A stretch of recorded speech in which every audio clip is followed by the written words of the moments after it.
responsibilities effectively. I've seen firsthand the important work these agencies are doing in my home state, whether it's ATF expanding crime gun intelligence through its partnership at Wichita State University, DEA's effort to combat fentanyl trafficking and support law enforcement in rural communities across Kansas, the FBI's coordination with state and local partners as Kansas City prepares to host soccer matches during the FIFA 2026 World Cup, or the Marshals working alongside local law enforcement through fugitive task forces across the District of Kansas. Today's hearing is an opportunity for this committee to better understand the challenges facing each of your agencies, the resources you believe are necessary to carry out your missions, and how Congress can best support the men and women serving in the federal law enforcement. I appreciate each of you being here today, and I look forward to your testimony. Senator Van Hollen, you're recognized. Thank you, Mr. Chairman. I look forward to working with you again to write a bill that provides the resources the FBI, DEA, ATF, and the U.S. Marshals Service need to protect their core missions, ensuring the safety, security, and rights of the American people. I also look forward to continuing to work with you to ensure oversight and accountability regarding the new FBI headquarters and making sure that it meets the mission and security requirements of the FBI. And I welcome all the witnesses today as we recognize key members of our American law enforcement family during National Police Week.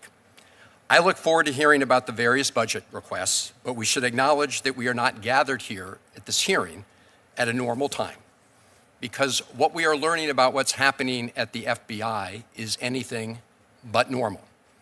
Director Patel, as you ask for more taxpayer resources, we cannot look away from the credible, extremely troubling reports about your misconduct at the FBI. All four of you hold positions of great public trust.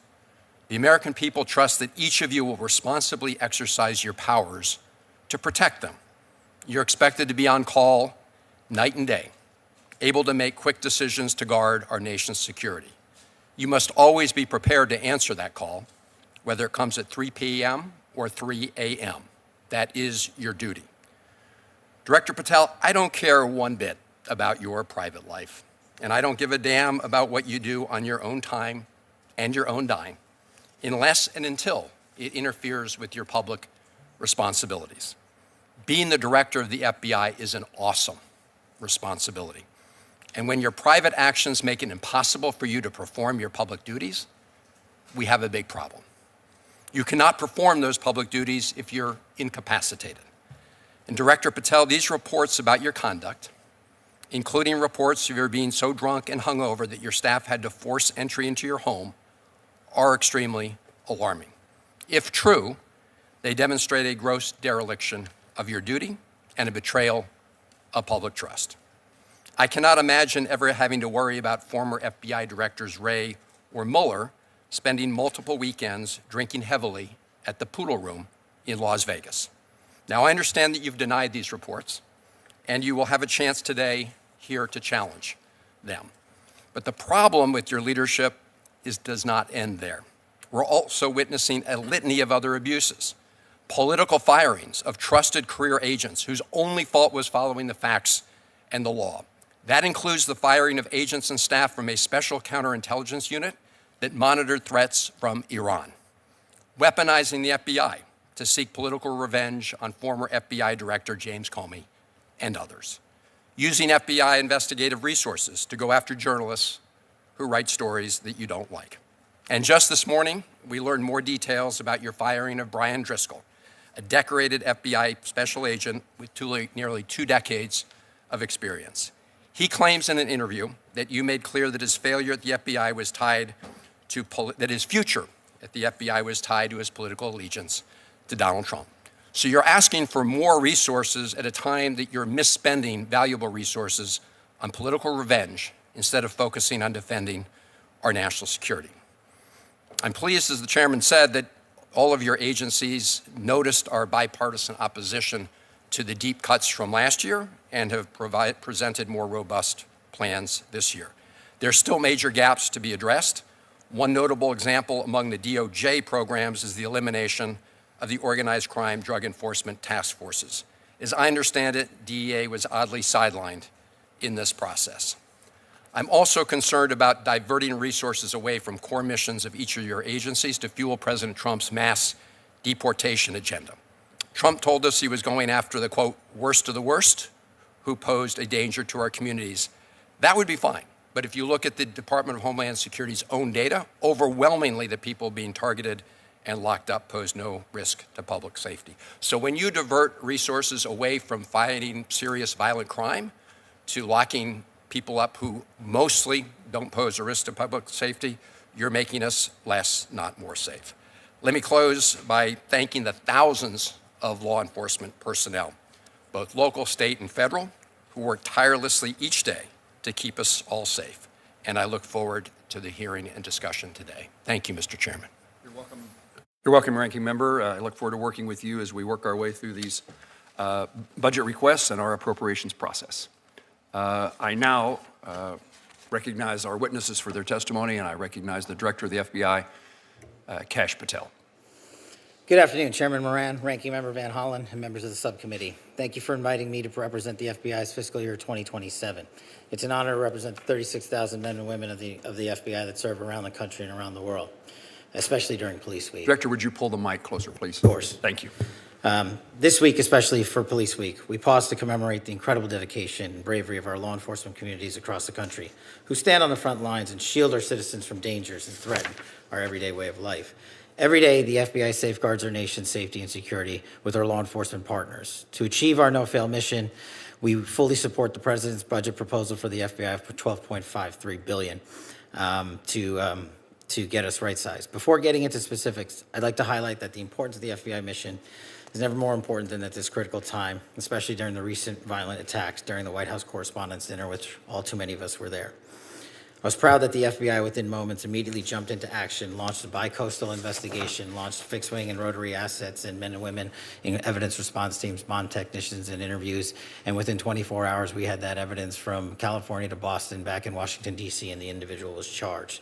That is truly exemplary work by the interagency and our state and local partners and the men and women of the FBI.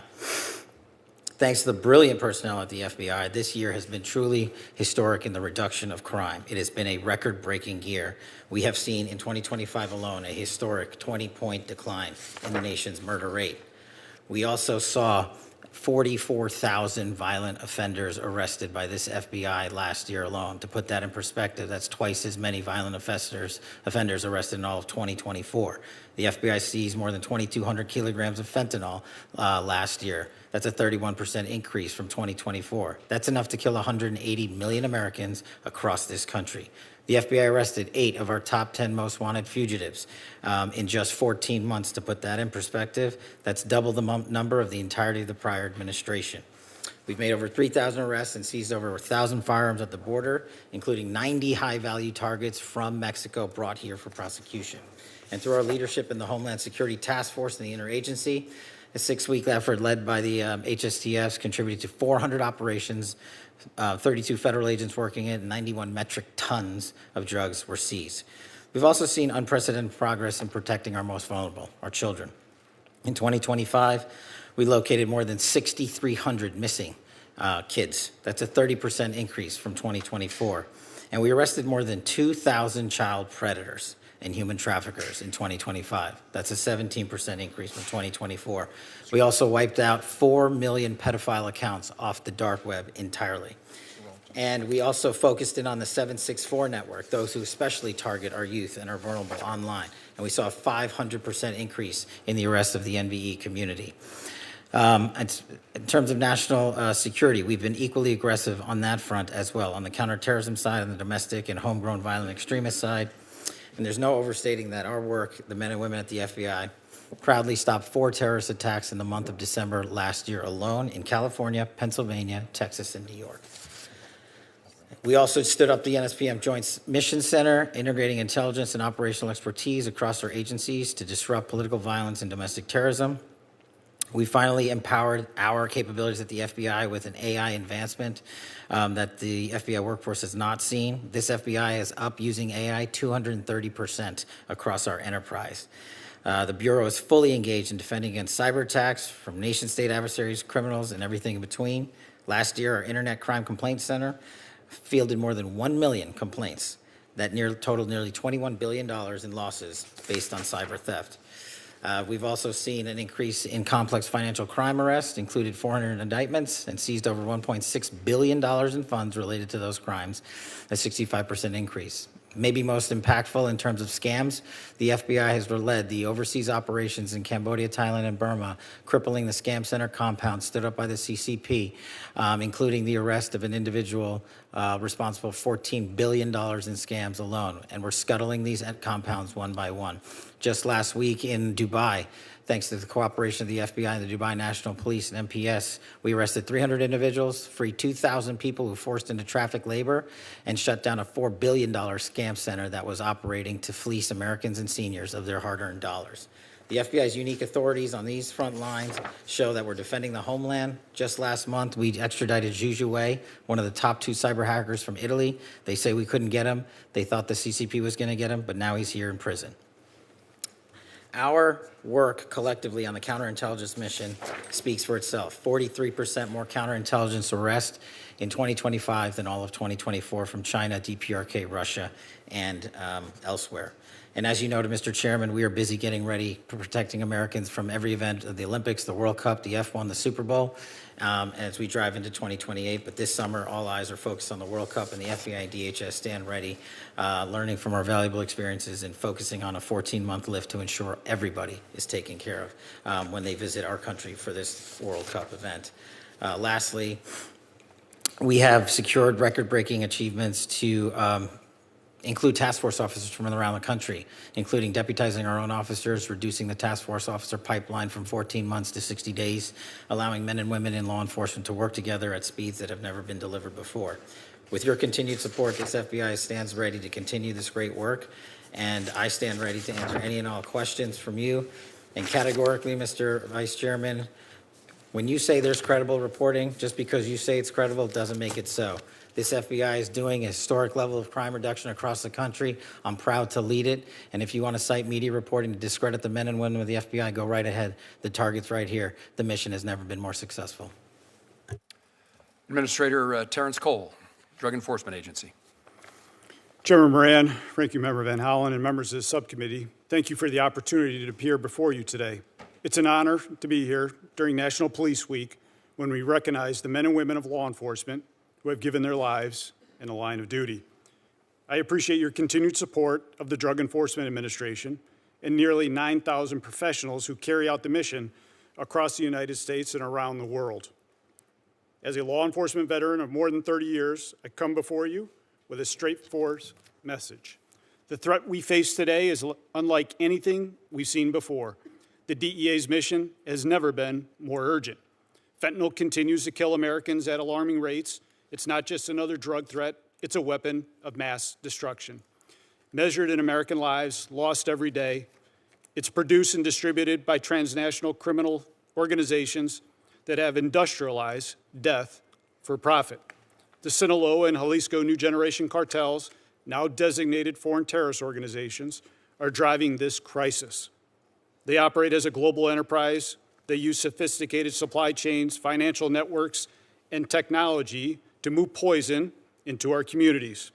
They are well-funded, highly adapted, and relentless. We have to be just as relentless in our response, and DEA is leading the fight.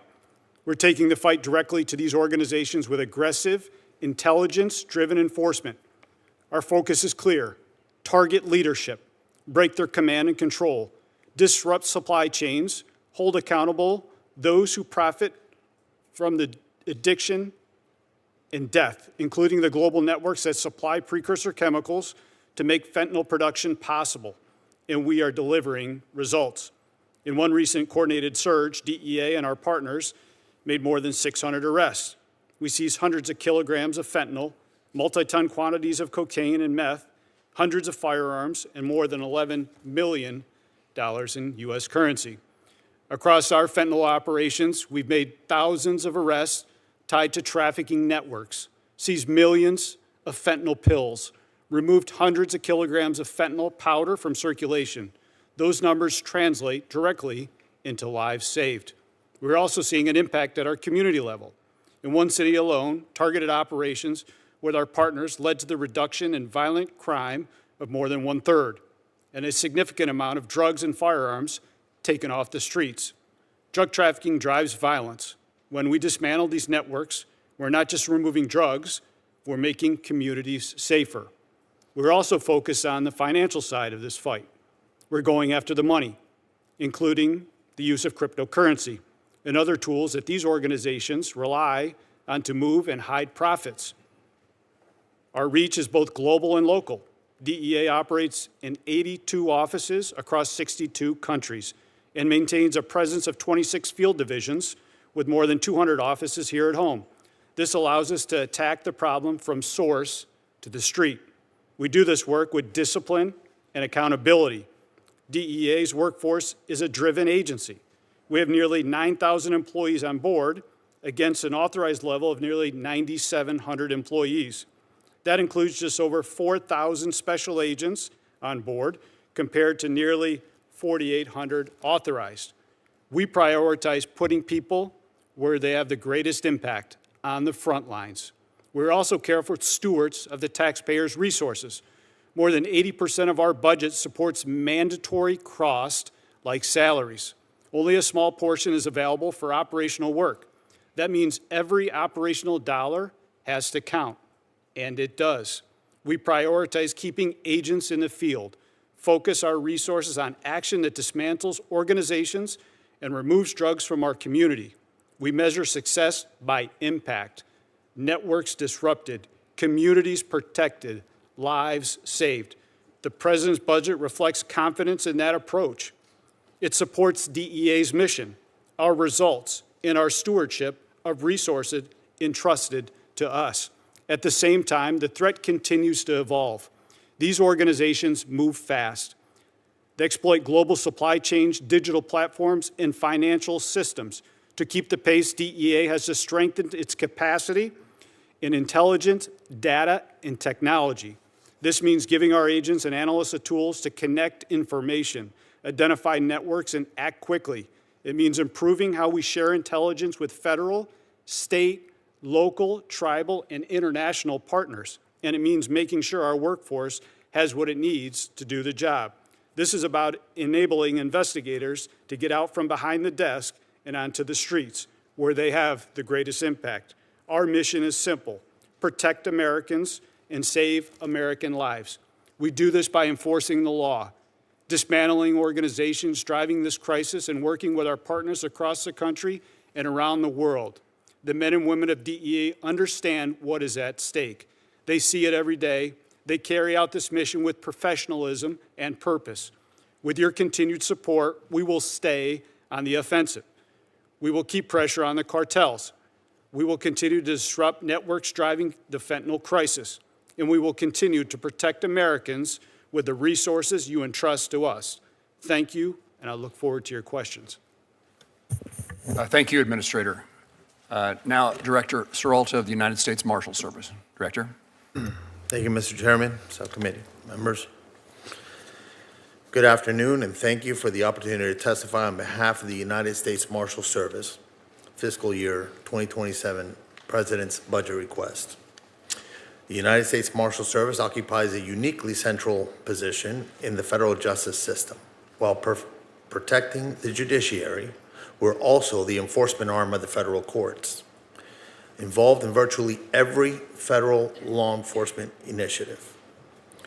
Further, we are the federal government's primary agency for fugitive investigations and have the broadest arrest authority among federal law enforcement agencies.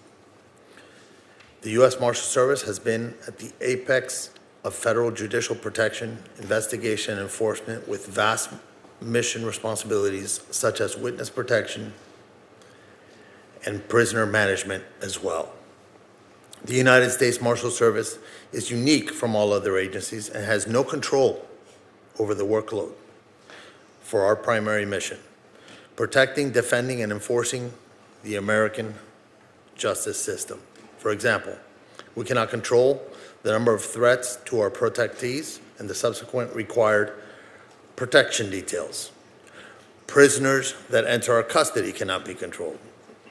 How many federal witnesses we protect, or how many judicial proceedings are held each year. We're excited to work with you in advancing the United States Marshal Service forward in fiscal year 2027. This will require increases in personal equipment for critical safety needs. Our total budget request for nearly $5.2 billion includes, God bless you, $2.2 billion for salaries and expenses, $15 million for construction, and $3 billion for federal prisoner detention. Our workforce is one of the smallest in the federal law enforcement, at about 3,800 deputy U.S. Marshals. However, in fiscal year 2025, we arrested over 73,000 fugitives, conducted over 308,000 prisoner movements, housed over 55,000 prisoners, managed 37,000 assets worth $10.4 billion, provided security details for 18 protectees, in addition to securing the residences of the U.S. Supreme Court justices. Our continued success depends on our ability to provide the appropriate funding and personnel to support our missions. The fiscal year 2027 President's budget request maintains and advances funding for core activities. The U.S. Marshal Service requests program increases of $478 million for salaries and expenses appropriation to support the addition of 918 positions, of which 645 positions are for much-needed Deputy United States Marshals. The budget request increases funding for judicial security and protective operations, establishes a protective equipment program, provides permanent resources for safe task forces, expands immigration enforcement, right-sizes fugitive task forces, and institutes a cyclical replacement of vehicles. One highlight of the U.S. Marshal Service budget request is one that is always at the forefront of my heart and this committee's concern, and that's the safety and security of our law enforcement officers. This morning, at the Marshal Service headquarters, we honored our fallen as part of our National Police Week ceremonies, recognizing officers who have lost their lives in the line of duty. We read the names of more than 300 of them. It is imperative that we provide the best equipment and training to aid in protecting our deputies while accomplishing our operational missions safely and successfully. I would like to discuss a matter of utmost importance: courthouse security and our construction appropriation. Unfortunately, the backlog of renovation projects to fix critical facility and security deficiency currently exceeds $484 million. Additional funding is necessary to maintain the infrastructure for the safety of the judicial officials, courtroom participants, the public, and our personnel. Lastly, the Marshal Service is required to house all detainees remanded to the custody of the Attorney General and must ensure sufficient resources are available for their housing and care. We have had some funding challenges in the last few years and appreciate the President's budget request of $3 billion. In closing, our continued success depends on our ability to provide the appropriate funding and personnel to support these vital functions. And so on behalf of the brave men and women of the United States Marshal Service, I thank you. Thank you. And now, Robert Cekada, the Director of the Alcohol, Tobacco, Firearms, and I appreciate your attendance. Thank you. Good afternoon, sir. Good afternoon, Chairman Moran, Ranking Member Van Hollen, and members of the subcommittee. Thank you for the opportunity to discuss the President's fiscal year 2027 budget request for the Bureau of Alcohol, Tobacco, Firearms, and Explosives. I am truly honored to be here. ATF is the only federal law enforcement agency whose primary mission is combating violent crime. We arrest violent criminals, disrupt firearms trafficking networks that arm gangs and cartels, investigate bombings and arsons, and deliver world-class forensic and intelligence services to state and local partners, all while protecting the Second Amendment rights of law-abiding Americans. We are a small federal agency with roughly 4,600 employees, but we are mighty. Our actions speak for themselves. Since January 20th, 2025, ATF has arrested over 8,700 criminals and seized nearly 44,000 firearms. Approximately 5,100 were interdicted before they were trafficked into Mexico. Just over 2.7 million rounds of ammunition and more than 28,300 illegal explosives were also interdicted and seized as evidence. ATF also investigated more than 3,500 arson and explosives incidents and deployed the National Response Team to 22 callouts, including the Palisades wildfire in California. We completed more than 11,000 FFL inspections and processed nearly 856,000 firearm trace requests for our state and local partners. We've also been very busy making operational improvements to our e-forms processing times. Between January 1, 2026 and April 14, 2026, ATF received more than 1 million e-form applications and finalized nearly 924,000 of those applications. Today, we are on track to hit a new record. By the end of May, we will have processed as many e-form 1 and 4 applications in 2026 as we did in the entirety of 2023. We have done all of this while cutting e-forms 1 processing times from 47 days to 42 days, and cutting e-form 4 processing times from 230 days in 2023 to just 12 days today. The funds Congress has appropriated to date have allowed ATF to make a tangible difference in communities throughout the country every single day. ATF provides critical services to state and local law enforcement at no cost, including firearms tracing, ballistic intelligence, and forensic laboratory examinations involving firearms, arson, and explosives. These capabilities are central to identifying shooters, disrupting trafficking networks, and solving violent crime.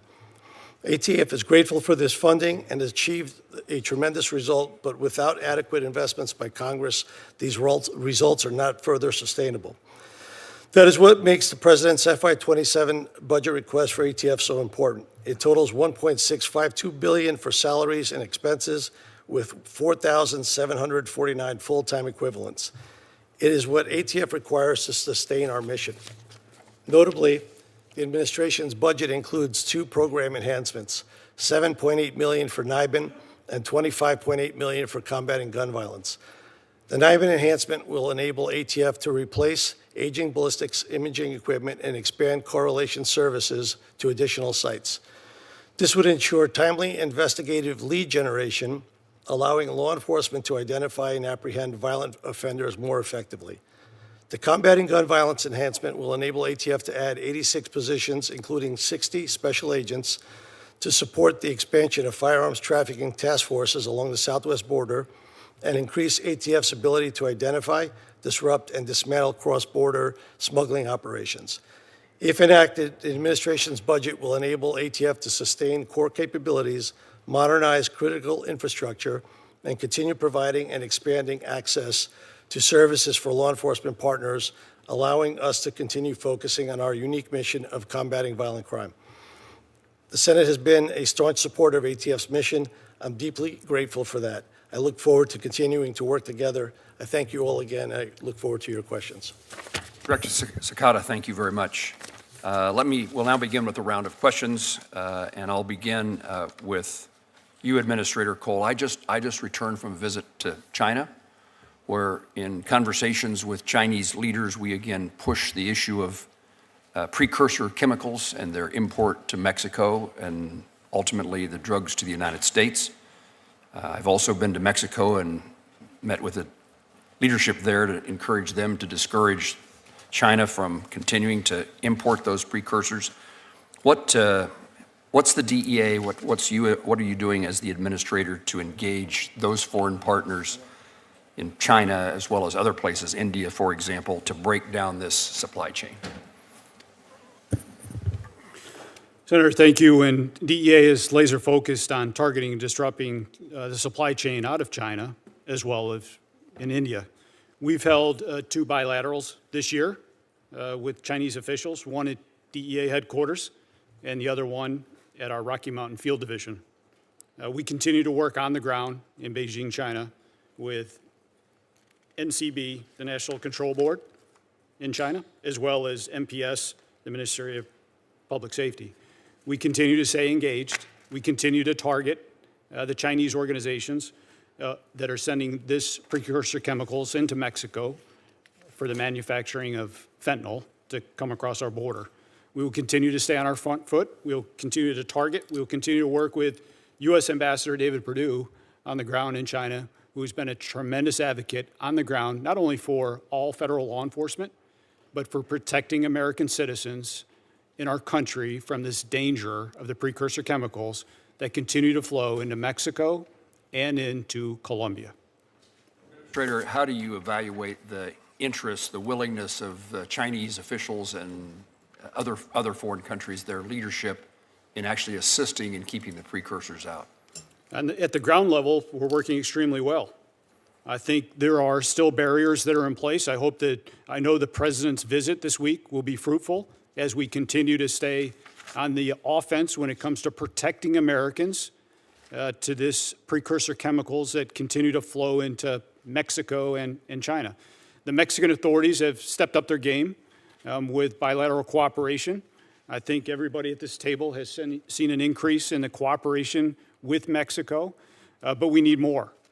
We can only determine the effect when we start to see the decrease in Americans that are dying at the hands of this poison that is coming out of Mexico, but is being fueled by China and India. Thank you for your efforts, and I look forward to results. Director Serralta, you are the second U.S. Marshal I ever met in a visit to Florida when you were in the District of Florida, and I appreciate the hospitality you extended to me, 3 years ago or so, as I tried to learn about the Marshal Service in this capacity I hold on this committee. You mentioned infrastructure at courthouses. I've taken an interest over the years in the Commerce, Justice, Science Subcommittee working to provide additional resources for judiciary security. And that has included security operations, courthouse security, protective details, and threat response capabilities. We've also worked to provide legislation so that information can be removed from websites regarding members of the judiciary and their families. You mentioned another aspect of this in your testimony, and that's about infrastructure. I leaned back to my staff to ask if this subcommittee has jurisdiction over infrastructure at courthouses, which I didn't necessarily think we did, but we do because it comes out of your budget. So I wanted to give you the chance to highlight, for me at least, what's the current circumstances that our judges and court officials face in regard to threats, and if you want to re-highlight for us the things that we might do to be helpful to make their persons more secure. Thank you, Senator Moran. It was a pleasure to have you in Florida. I hope to do that again sometime. You did that never knowing that you were going to be the director of the U.S. Marshals I did not Service, know I that. assume. Correct. So our judicial security protective operations is due to with the president's budget to have an increase of $34.6 million.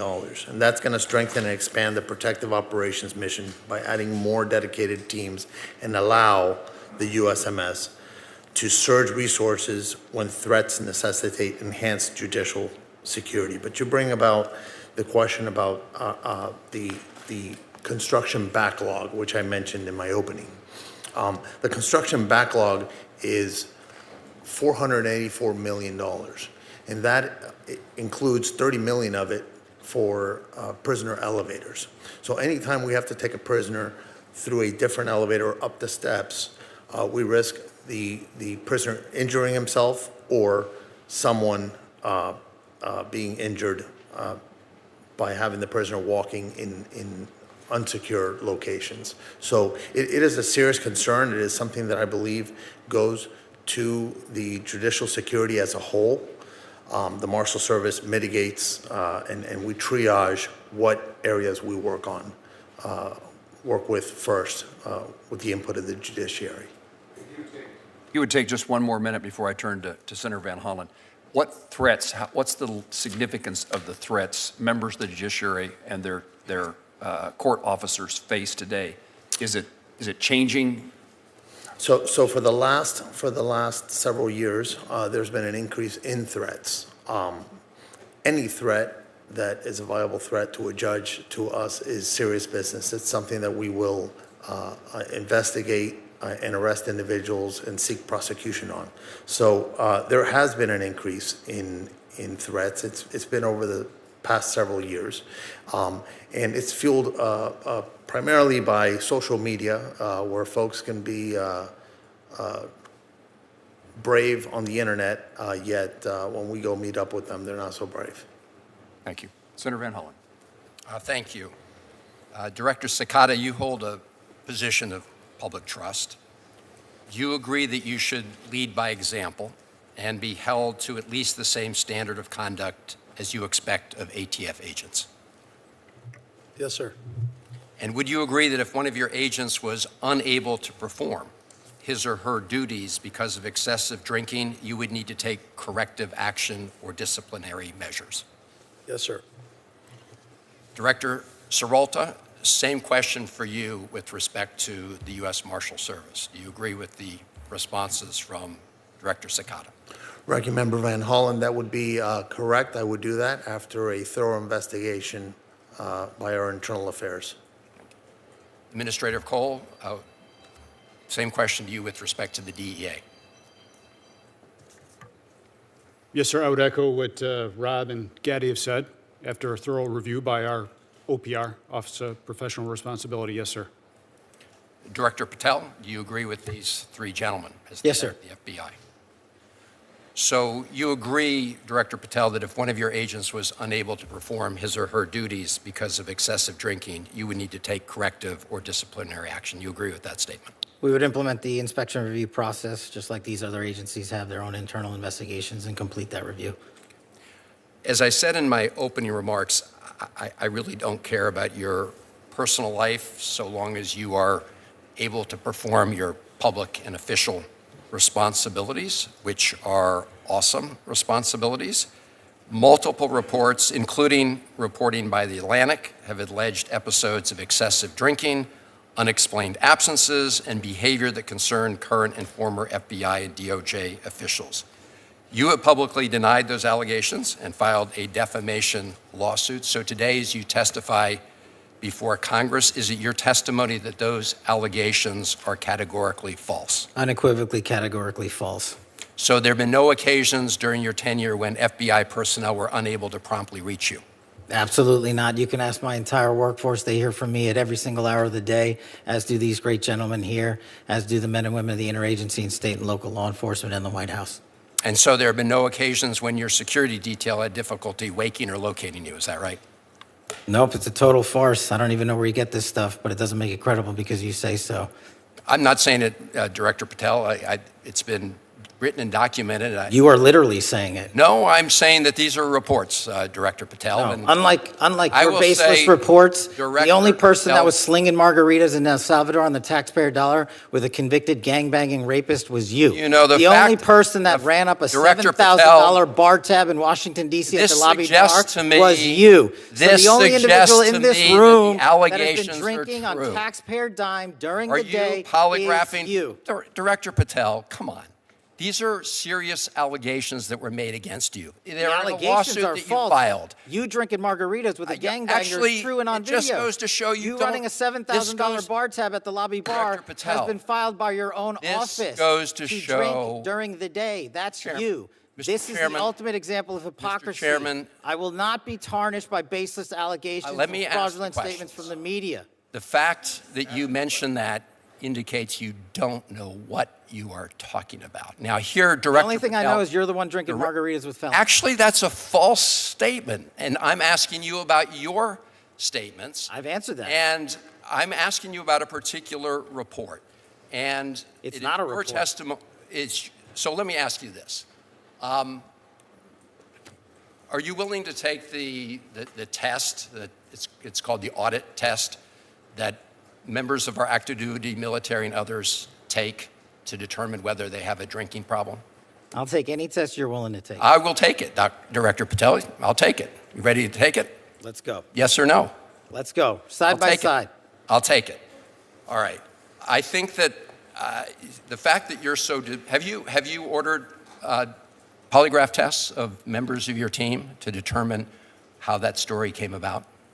The FBI conducts polygraph tests all the time. No, have you ordered polygraph tests for members of your team to determine who was the source of the stories that I'm asking you about? I don't order any polygraph tests. There's an internal inspection review process for any and all leaks, especially of baseless information at the FBI, that's been in place for the last 30 years. Those processes are followed by career intelligence and agents on the ground.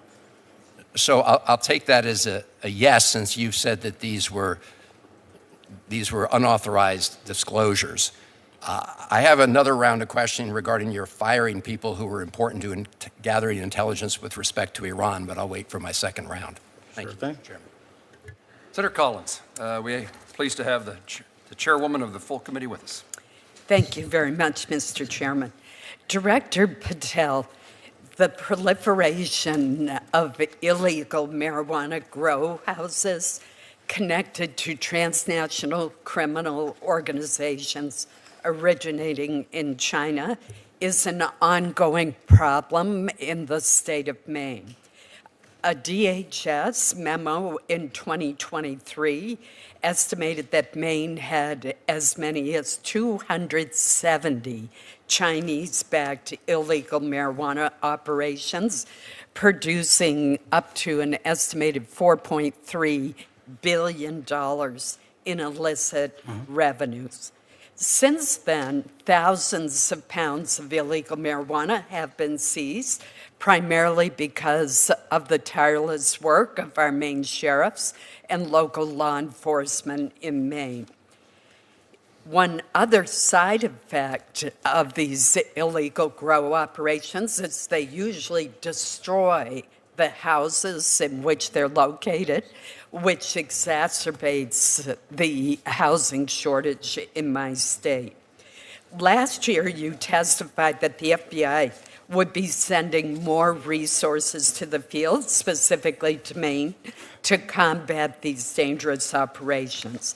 I speak with Maine sheriffs frequently about this problem, and they have reported some improvement in federal interest and participation. For example, federal support has been critical to track money laundering, which is often linked to these operations, and in providing interpreter services to question individuals who are arrested, who often appear to have been trafficked and forced to work and live at these sites under hazardous conditions and don't speak English. Bring me up to date on how the FBI is working to address these dangerous grow houses that are operating not just in Maine, although we're a particular target, but Oklahoma, California, and other states as well. It's essential that we have support from FBI, from DEA, from Treasury. This has to be an all-of-government effort to close these operations down. Senator, I couldn't agree with you more. And what we did since you and I we've spoken in between you last year in this hearing, but the HSTFs that we stood up, the Homeland Security Task Forces that we stood up in 59 locations across the country, co-led by DHS and FBI, have specifically targeted the marijuana grow house operations, especially tied to the Chinese. There's two problems there. The Chinese nationals that are doing most of the criminal activity related to the grow houses have either severed ties or covered their tracks very well, and has led us to be unable to determine their direct connectivity. I'm not saying it doesn't exist, back to mainland China. That's kind of their MO on how they do, whether it's grow houses or any other criminal activity. So what we're doing with the HSTFs is reverse engineering those programs, taking down the grow houses, whether they're in Maine or Oklahoma, and tracing their banking records and their financial statements to see what we can do with the sanctions program overseas and shut down the financiers of these operations. Do we know where the money is going to? Some law enforcement officers in Maine believe it's tied to the fentanyl trade. Yes, ma'am. I believe, as these gentlemen will tell you, the money always goes back into the drug trafficking trade, into the drug traffickers' pockets. And so we're not seeing, I'm not saying it doesn't happen, what we're not seeing yet is the money directly being shipped back over to mainland China and the CCP from these grow house operations. I would encourage you to even increase your efforts even more, because this remains a huge problem in Maine, despite the valiant efforts of our sheriffs and local law enforcement. Administrator Cole, could you provide an update on DEA's efforts in this area? Yes, ma'am. Yes, Senator. And we continue to target those specific marijuana traffickers in Maine.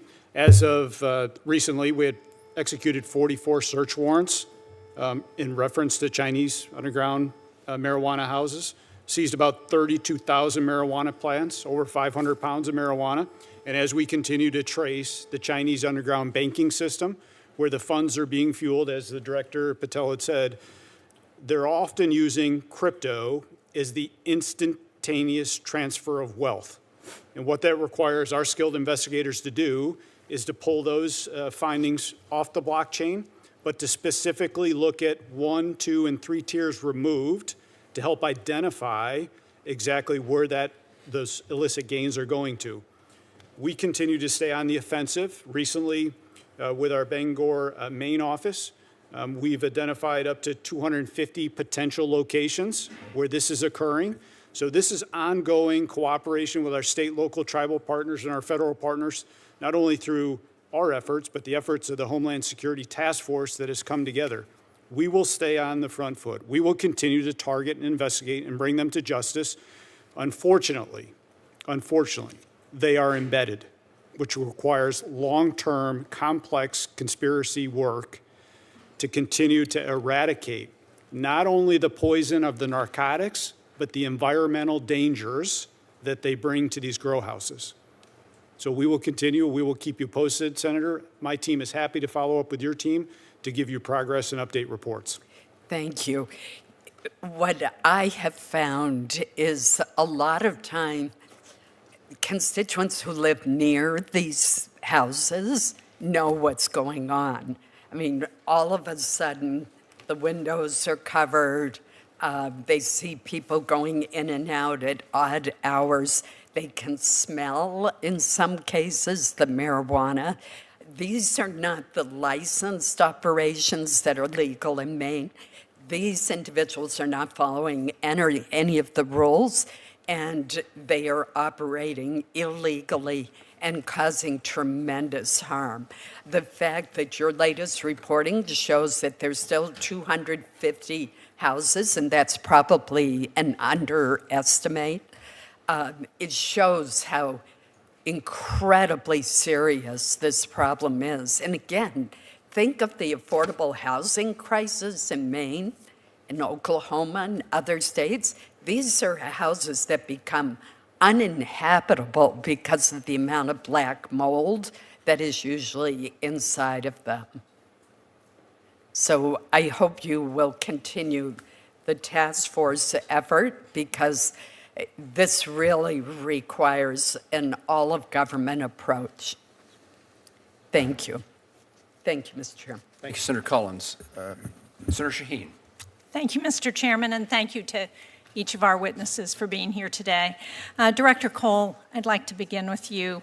And I'm very pleased that the New England Drug Lab, which is located in Londonderry, New Hampshire, has now opened, not officially, but soon. And it's soon going to start processing samples. But I am concerned about the staff capacity for that lab. And I understand it's going to take about 50 full-time personnel once it's fully staffed. And it's the 8th regional DEA lab. So can you tell me how many positions the DEA needs to fully staff all of its labs, and whether you have requested money in the budget to do that? Senator, thank you for your support of the DEA lab and the funding to go along with it. We are happy to report on time and within budget. Right. Two things you often don't hear in government, but on time and within budget. We are looking forward to being the subject matter experts in building that capacity there. Chemists, fully on board. We are ready to go. We are currently hiring the fingerprint specialists that are going to be required, but we're committed to have that lab fully staffed to service the men and women of local, state, and tribal law enforcement as they continue to identify new synthetic strands of opioids that continue to arrive in the United States from Mexico that are being fueled by China. It's important to realize that as we continue to identify these strands and push out these PSAs, we have a recent PSA, public service announcement, that went out last week regarding 3 more strands of synthetic opioids. This lab is... We're seeing that in New Hampshire, and we're very concerned about it. But so you're comfortable that the money that you've requested in the budget would fully staff not just our lab in New England, but all of the other 7 labs? Yeah, so the great thing about DEA with the chemists, they are the highly fully staffed core series at DEA at almost 97%. We have a class in session right now of 17 more chemists coming on board. So I'm very confident that we are going to be staffing levels at 98, 99% within the next few months. Yes, ma'am. Well, thank you. That's very good news for us, and the New Hampshire delegation is interested in being helpful in any way we can. Director Serralta, I know that you said that at the Marshal Service you can't really control much of the work that you have to do, that you have to handle whatever comes your way, but you can control what you request in your budget.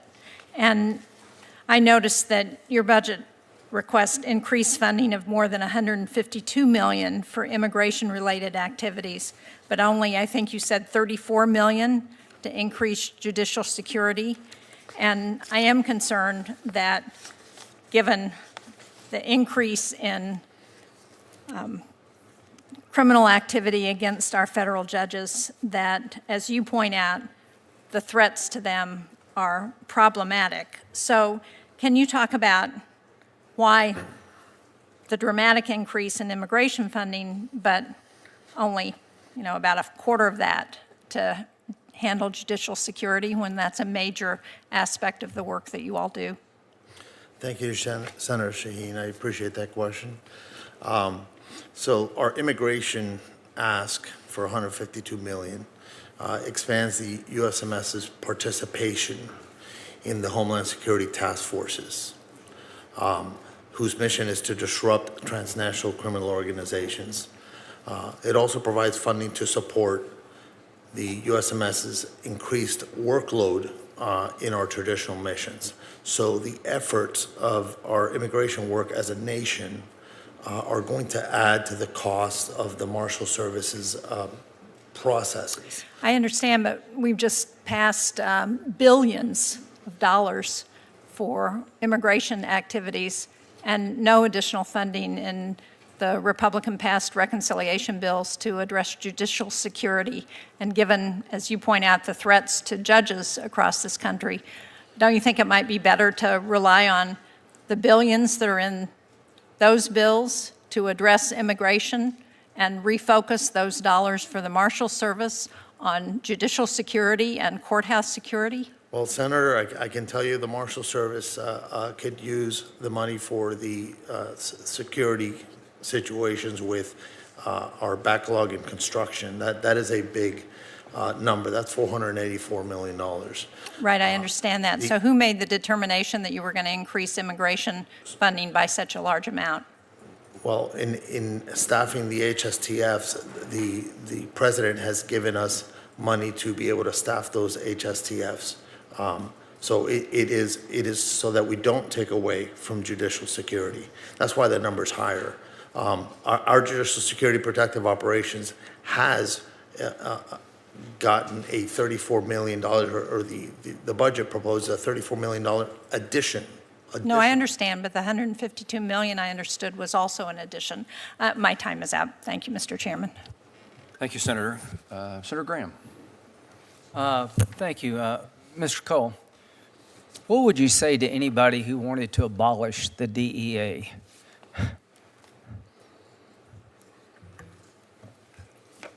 Well, I would have them take a look at our direct workflow currently, where last year we seized close to 57 million fentanyl pills in the United States, close to $900 million in U.S. currency that came from drug traffickers.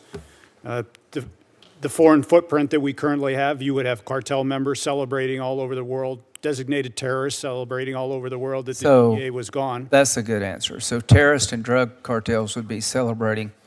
So I just want to say to the men and women of the DEA, thank you. I think you make our lives eminently safer. You're doing things that most of us wouldn't want to do and in the shadows. So I just wanted to get on the record my view that you perform a very important function. Director Patel, when you look at the threat streams against our country, are they going up or down? The threat streams over the last year in general have gone up over the last few years, which is why you've seen the resulting amount of violent criminal arrests. If we're arresting 44,000 people, which is twice as many as the year before, that's because there's a lot of violent criminals running around America. But the good news is that the FBI, along with these men and their agencies, are doing the work and arresting people at record levels: gangbangers, narcotics traffickers, sex traffickers, terrorists, and those that pose the greatest threat to our national security. During the Biden years, they say 11 to 15 million illegal immigrants came into the country. Are you familiar with that reporting? Yes, sir. So what are we supposed to do? Just ignore it? Well, you don't want to ignore it, do you? not at the FBI, no, sir. Good. I mean, if you had 11 to 15 million people coming in illegally, you'd want to push back. Do you agree with that? Absolutely. We have pushed back. Actually, we've reduced violent crime in every one of our 50 states by an average of 10 points. Yeah, so you got to plus up the resources to deal with what happened, what I would consider a virtual invasion of our country by illegal immigrants. And to all of you on the front lines, thank you. I mean, the idea that we wouldn't want to do that astounds me. I mean, we got to get, control over our country again. Director Patel, when it comes to systems, do you think the country would be well served to have a law like I'm proposing called Logan's Law that would require states to report to the Attorney General of the United States the results of all cases involving violent crime where you could get 6 months or more, to include the charge and the plea bargain so we'd know better about soft on crime prosecutors and judges? That bill is critical to providing the information that we at the FBI house at our Criminal Justice Information Center, Siege's property in West Virginia.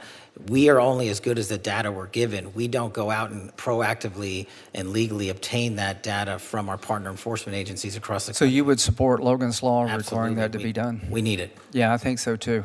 And the man who in Cambridge, Massachusetts, who shot at a bunch of drivers, he had a long criminal record. Are you familiar with that? Yes, sir. As a matter of fact, while he was on probation, he shot at police officers and not much happened to you. You're familiar with that? Yes, sir. Do you agree we need to break the cycle of catch and release and looking the other way when it comes to violent crime in this country? I think catch and release is the #1 cause of recidivist violent crime in the history of the United States of America. Okay. When it comes to the FBI, how's morale? I'm sorry? How's your morale at the FBI? Morale has never been better. When I go across the country and I talk to the line agents and the intelligence analysts and professional staff, I travel around the country, I talk to our state and local partners, they tell me one thing resoundingly: we're finally going to do the work that we were asked to do with the resources that we needed to get the job done, and that's what this administration is focused on, and that's why you're seeing the results that we talked about. Mr. Cole, do you think we're seeing dividends from your focus on illegal drugs and cartels and all the above? Absolutely, Senator, and we will stay on the offensive, whether it's taking Nicolas Maduro out of Venezuela or capturing the next Chapo or helping coordinate the next Mencho operation. We will continue to target those foreign terrorists that are killing Americans. Do you agree that the Maduro operation not only was flawless, it sent a new message that a new sheriff's in town and created deterrence we haven't had before? I think it sent one great message to everybody in the Western Hemisphere and the dictators and foreign terrorists around the world that they will be held accountable for sending this poison to the U.S. Thank you all very much. Senator Coons. Thank you. Thank you, Madam Chair. Thank you, Chair Moran, Ranking Member Van Hollen, Senator Murkowski, and I appreciate each of our witnesses for being here today. During National Police Week, I just wanted to express my particular appreciation for the men and women of each of your agencies. When I was county executive, I was responsible for the second largest law enforcement agency in our state, and our partnerships with Marshals, ATF, DEA, FBI, and many other elements of federal law enforcement were really critical to our investigations and working to advance security in my home community. In just the last few months, the Newcastle County Police have worked with the FBI to arrest a suspect who had both plans and weapons to carry out a mass shooting at the University of Delaware. Worked with DEA to investigate methamphetamine distributors. Worked with the Marshals Service to arrest a suspect with a warrant out for attempted murder. These are just a few brief examples. I have other topics to get to, but if each of you could just briefly tell me, what are your plans for strengthening your partnerships with local law enforcement, and what more do you need from Congress to execute on those plans? Director Patel. Thank you, Senator. One thing we always need more of is data from state and local. Anything we can do from a legislative perspective at the federal state level to get us that data so we can ingest the data and get it back out to our partners, that's critical. What we're doing to expand specifically at the FBI, for the first time ever, we stood up our LEPIC, our Law Enforcement Partner Engagement Council. So I didn't want to just hear from police officers from around the country by email and phone call. I embedded 10 officers and sheriffs and tribal officers permanently at the FBI because they're the best connected. And so for us, that's the best way forward, along with getting out into the field and making sure our field partners see and feel us and touch us and tell us what their problems are. Thank you, Director. Senator, more connectivity to our state, local, and tribal partners is the utmost importance at DEA. Due with the significant change in the landscape with synthetic opioids, with more methamphetamine pills coming in, more cocaine coming in, it's important that those state and local counterparts, the men and women that are on the front lines every single day, have the same intelligence and the same information that the DEA does. Part of this is coming from our capacity to build foreign partnerships. The amount of foreign partnerships and people we have downrange in Mexico and Colombia, that intel is critical to the beat officer that's working in rural areas. So we have to continue to be better partners, continue to be more engaged, and respond when they call for help to address violent criminal activity. Director Serralta, I'm going to interrupt myself. I appreciate the work that you and the Marshals Service do to keep federal judges safe, but there's thousands of state and local judges who don't have the same intelligence network, the same resources. I'm proud to co-sponsor a bill with Senator John Cornyn that would create a new state judicial threat intelligence and resource center. It would provide security assessments for local courts and help local law enforcement make assessments about how to keep judges' homes safe and how to keep court personnel safe. It's passed the Senate unanimously. Do you have any opinion about whether or not the House should take it up and whether or not partnering with state and local court systems would help advance judicial security in this country? Senator, thank you. Thank you for your work on that. My opinion will be is that any judge that we can keep safe, whether it be in state or the federal bench, we should keep safe. To that end, I'll tell you, judges make decisions that are life-changing, sometimes to themselves. So 50% of the time, someone is upset with the judge's decision, right? Yep. Whether they win or lose. And that's something that we need to keep in mind. The justices, judges, the judiciary are the pillars of our country. I look forward to working with you on protecting and promoting judicial security. Director Patel, reauthorization of Section 702 is something I've previously grappled with, but we've not heard at all from officials from the FBI or the other intelligence agencies testifying about the proposed 18-month clean extension. Were you invited by Chairman Grassley to testify before our committee about Section 702? What I recall, Senator, is that we in the FBI team have been providing briefings pursuant to the chairman's request. So we've done at least a dozen in the Senate and at least half a dozen or more in the House, including myself and Director Ratcliffe personally. Okay. I have not participated in or benefited from any of those briefings. And doing oversight on the reforms that were put in place and how closely they're being followed is critical to my concluding whether or not I'll vote for an extension. Director, I have to ask you one last question. You attended the Olympics in Milan. How much did your trip cost, and to what extent did that help you carry out your mission as director of the FBI? I greatly appreciate the question, Senator. As you know, the FBI and DHS are responsible for the security of the Olympics, the World Cup, the F1, the Super Bowl, and everything else. We had 250,000 Americans travel to Milan. We're proud that we stood up our jock there and had 0 major security incidents involving American citizens. And what we did was we purposely planned that trip around the Olympics because, as I mentioned in my opening, the top cyber criminal from the CCP was housed in Italian custody. While there, we were able to work an agreement, an arrangement to have that individual expelled from Italy instead of going back to China, like has so often happened in places like Serbia. And so we accomplished that mission, and we kept it quiet, and that individual was returned to America 2 weeks ago. I was concerned that just before we went to war with Iran, a whole group of FBI agents were terminated, about 10, who were reportedly analysts with expertise in handling Iranian counterterrorism, fluent in Farsi, long experienced. I know there's ongoing litigation, but have you replaced them? Was there a reason for their dismissal?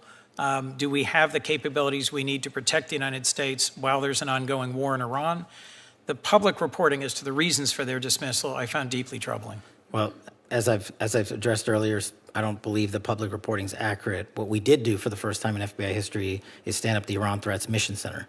That is housed inside the FBI with our Iran experts, including intelligence and analysts and agents, and we have seen a 47% increase in the arrest of Iranian spies. Do you disagree that there were 10 Iran specialists dismissed right before the war began? Yes. Senator Haggerty. Thank you, and I want to thank all of you here today to testify, and particularly I want to thank your staffs for what they do for our nation, and more importantly, I want to thank you from the people of Tennessee, specifically what you've done for the people of Memphis. Just very, very much appreciate your efforts. I'd like to talk with you all about how this administration is making Americans safer and how it's demonstrated its capacity through its transformative impact on crime in a great city, Memphis, Tennessee. Memphis boasts a rich cultural history, wonderful people, and community leaders that are dedicated to their city. It's a hub for major logistics and medical device manufacturing, and it's now also home to advanced technologies like XAI. But it's been troubled by serious violent crime. Director Patel, I remember in December of 2024, we had a conversation about how Memphis needed an all-hands approach to deal with this situation. And I asked you at that point, when you were contemplating coming in to run the FBI, if we could get help from the world's most sophisticated law enforcement agency to revitalize the city of Memphis. And you were overwhelmingly supportive of that, and I can't tell you how much I appreciate it. In fact, I was so honored to host you in the spring of 2025 in Tennessee as we let unfold the plan that would actually help rescue Memphis. And it later became the Memphis Safe Task Force, but it started out under the radar with the efforts that you put in place. And I thought I would just get you to expand for the benefit of this committee, the efforts of the task force, how it was ultimately supported and how it laid the blueprint for, again, becoming the Memphis Safe Task Force that we've seen today. Well, you're absolutely right, Senator. It was an interagency lift by the task force that's led by these gentlemen here on this committee, working relentlessly to safeguard not just Memphis, but places like Washington. But I thank you for highlighting the FBI's work. Before the task force was stood up, the FBI launched Operation Viper and Operation Summer Heat. And what we did is launch and deploy and surge assets across the state of Tennessee, but specifically in Memphis, to cripple the localized street gangs, the firearms capabilities, and drug trades that were just everywhere. And for those that don't know, I know you know it, Memphis had the highest per capita homicide rate in the country. And now we've reduced that by, I think, 54%. Yeah. So what we did was we set the ground. We set this phase 01 operations with the FBI on the ground. And thanks to the brilliant leadership of Director Serralta and the President's task force, we completed that mission. We're doing Operation Viper in 24 separate states because we want to replicate what we did in Tennessee. Mm-hmm. To everywhere else, and so we're welcome to partner up with anyone that wants to replicate that. I applaud that. I'd just like to say, though, I've seen the great success, and I know more to come, but to make certain that it's permanent, Director Patel, I want to make certain that you've got the resources and the flexibility that you need from this committee to make that happen. Anything that you'd like to advise us that you'd like to see to achieve that objective? Well, thanks to you and the leadership in Tennessee, we just opened up our new office in Memphis to permanently assure the citizens of Tennessee that we're not going anywhere. And the budget request enhancements that we've put in place will allow us to hire the agents that we need to fill those billets across the country. Yeah, that's a nice reversal from previous policy. Thank you. And thanks for all of the effort. Director Serralta, I'd like to turn to you. Certainly things didn't stop with the FBI's crime task force. That effort laid the groundwork for the president to issue an executive order establishing Memphis safe. Director, given your direct involvement, can you walk me through the results of Memphis Safe Task Force from your perspective and where you see it going from here? Thank you, Senator. Thanks to your support and that of your colleagues and local government there as well. It's been highly successful. So the president's decisive action in Memphis proves that when federal government partners with local government leaders, we can turn the tide against failed experiments in criminal justice reform and make America safe again. Since launching on August 1st, 2025, and as of April 30th, 2026, I am pleased to report that the operation has yielded 8,701 total arrests by federal officers, averaging 40 per day, including 64 for homicide, 957 for narcotics, and 791 for firearms violations. We've seized 1,426 illegal firearms in Memphis alone, an average of 6 per day. That could have fueled more shootings, assaults, or worse in that city. I'm looking actually at one of the records. We had a daily report on this, and I would commend this to my colleagues. This is amazing work that you're doing. Thank you, Director. I hate to cut you short, but I just would like to ask you one other question. It's a glaring example to me when you have cooperation from a state, from a city, what can happen, and the results that you just went through, dramatic improvement.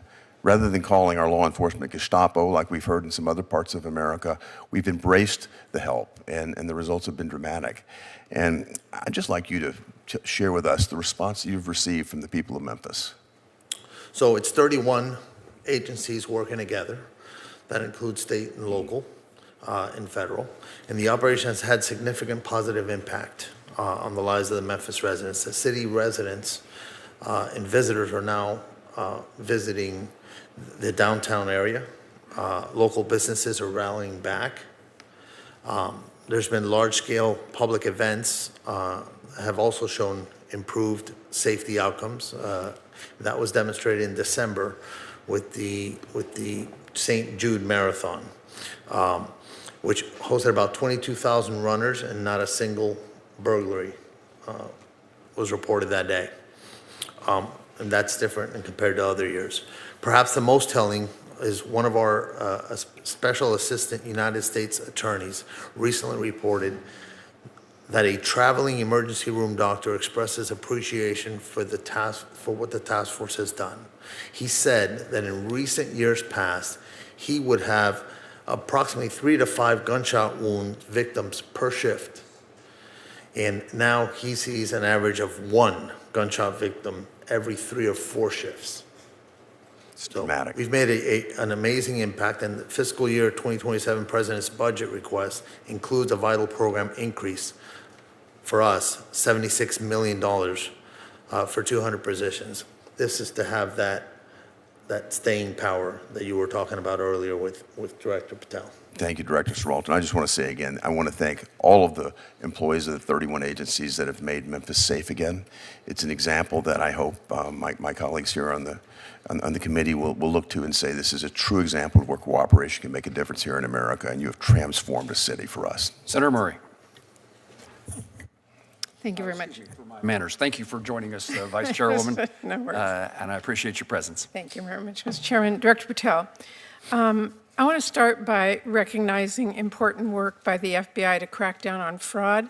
In one case, the FBI helped bring justice multiple former business owners who orchestrated a $205 million Medicare fraud scheme on the American people. And those business owners filed nearly 1 million false claims for services that they never provided to any patients, literally stealing from American taxpayers and preying on vulnerable people who were suffering from Alzheimer's and dementia and substance abuse.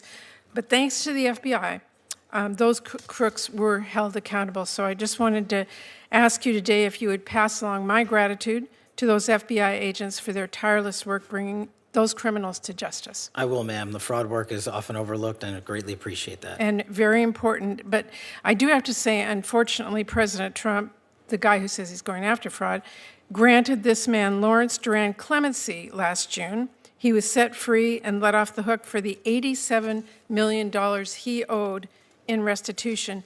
And Trump granted clemency to Duran's business partner last February, cutting well short her 35-year prison term. He literally undid the important justice work the FBI served and let fraudsters off the hook, and I find that deeply disturbing. With that, I want to say, I want to take a moment to reiterate the important role of DOJ law enforcement in keeping all of us safe. Those agents and deputy marshals are absolutely critical to making sure public safety and solving crime. But I worry that instead of pursuing these child abusers or terrorists or drug traffickers or other criminals, you have our agents spending time carrying out Stephen Miller's mass deportation agenda and harassing families and children. I want to ask you, Director Patel, how many FBI agents have been reassigned to work on immigration enforcement? No one at the FBI has been reassigned to work solely on immigration, ma'am. Well, I would differ with you because according to the Cato Institute, more than 2,000 FBI agents were reassigned to work on immigration enforcement in 2025. By the way, it's not just the FBI. More than 2,000 agents from the DEA, more than 600 from the Marshals Service, and more than 1,000 ATF agents are spending their time on immigration enforcement. That has really pulled critical, highly trained assets off of work to keep our communities safe from drugs and guns and other threats, and I find that deeply disturbing.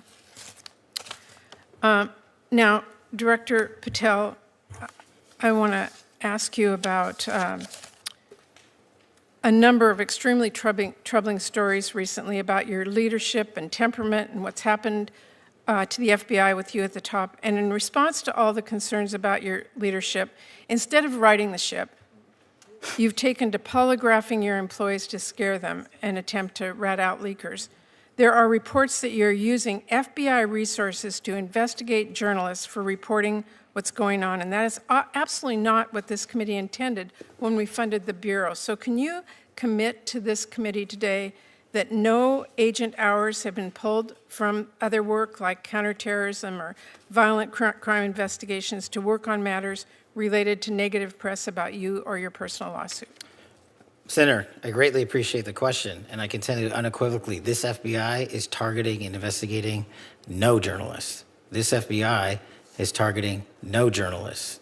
The Obama and Biden administrations targeted dozens of journalists, sent out 1,200 interviews. I didn't ask you about the Biden administration. I asked if you can commit to this committee that no agent hours have been pulled from other work. We have not done so. Okay, well, there are reports that are using FBI resources to investigate journalists. You are saying to this committee today that that is not true. That's correct, ma'am. Okay, well, let me just say, Director Patel, we need a serious budget, but we also need serious leadership. And I will say this, there's one clear priority in Trump's overall budget, and it isn't law and order, it is war. Because while Trump is proposing cuts to programs that really do keep people safe, he wants to increase war spending by $500 billion.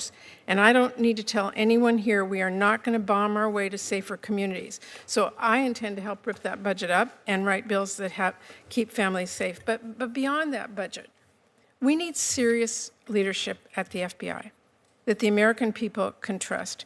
And I am deeply concerned about the reports that your leadership has not been serious. We need somebody at this agency who's focused on solving criminal cases, not passing out branded bourbon or jetting around the globe. Your job is to be reachable. And I know Senator Van Hollen asked you about this, but I gotta say, if you want to pass out liquor or pop bottles in a locker room, stick to podcasting, leave law and order to people who really do care about justice and appearances. That is really critical, and it's what I am really deeply concerned about, and so are many people. Thank you, Mr. Chairman. Can I respond? This is what real leadership looks like at the FBI. Every one of you was given it. This is what's happened under my tenure at the FBI and the Trump administration. 20-point drop in the homicide rate, 45,000 violent offenders arrested last year, twice as many as 2024, 2,450 criminal gangs disrupted, that's a 322% increase from 2024, 6,900 child victims have been located since I've been in the seat, that's a 144% increase, 2,900 child predators and human traffickers arrested, that's a 70% increase, and we've arrested 8 of the top 10 most wanted fugitives in the world in 14 months, that's twice as many in the 4 years combined.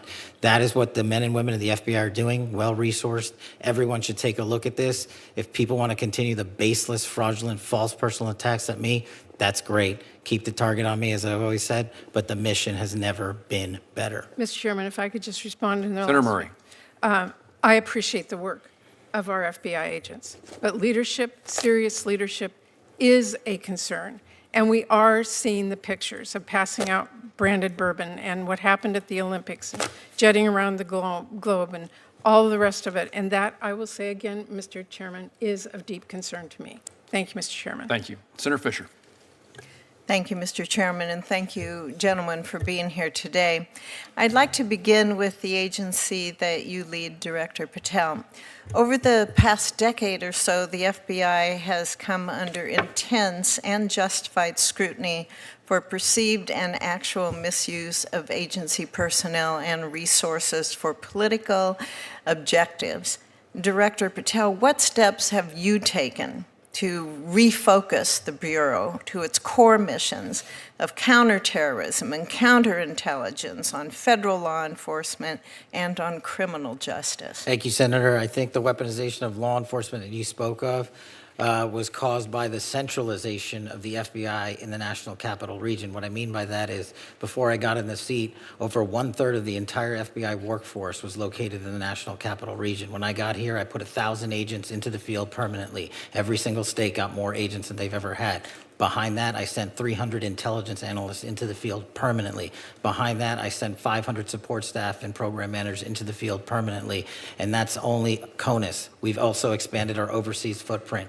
So decentralizing the bureaucracy of Washington, removing the red tape in the bureaucracy, putting agents in the field in Nebraska and everywhere else is how we're getting the mission done.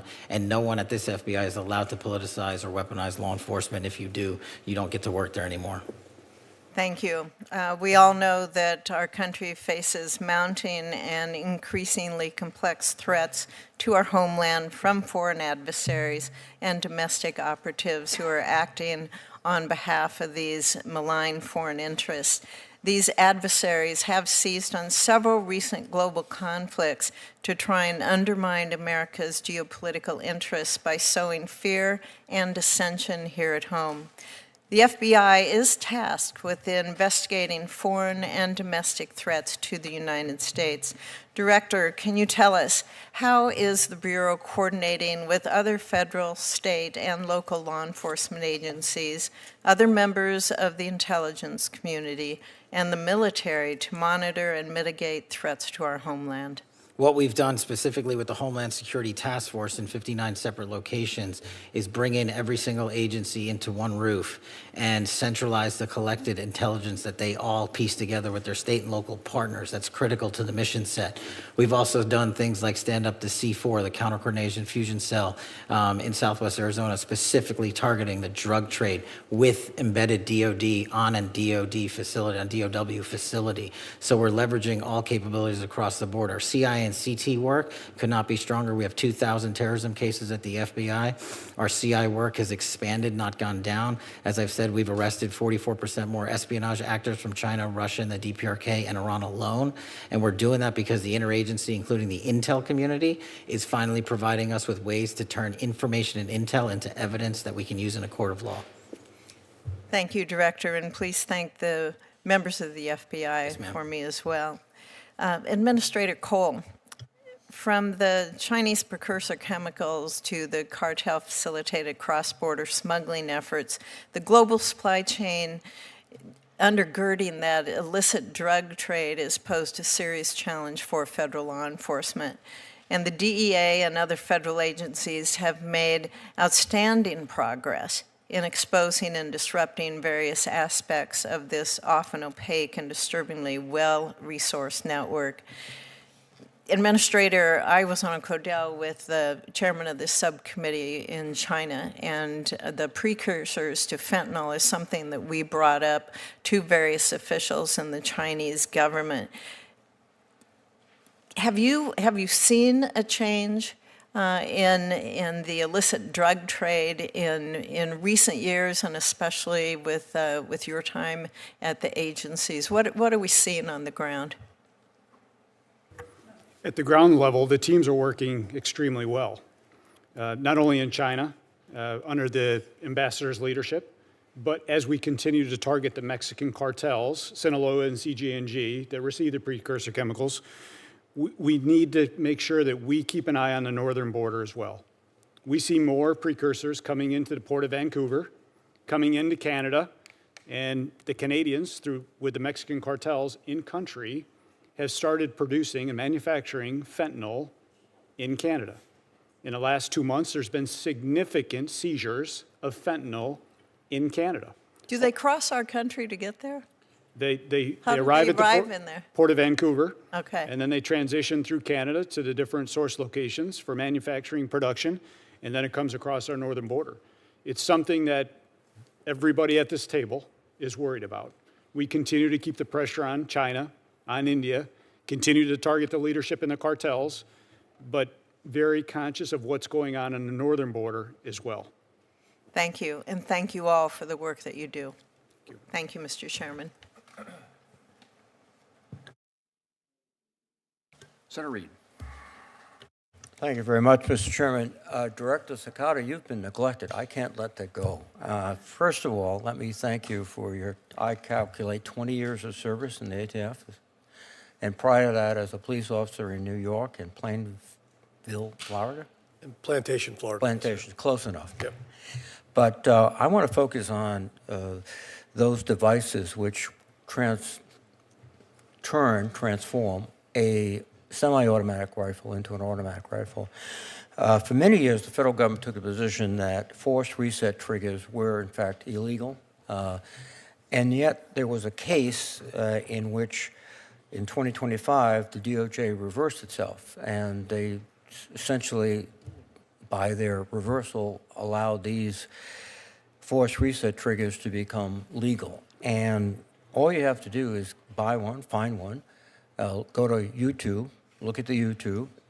Takes about 2 minutes to put it in the weapon, and now you're firing at about 30 rounds in 4 seconds, which my experience, and I did professionally carry an M16, is that's an automatic weapon. What are we going to do to prevent these type of devices from getting out and raising the threat to the public? Good afternoon, Senator. Thank you for your question. I think just to stay focused on the topic of machine gun conversion devices, they come in all shapes and forms.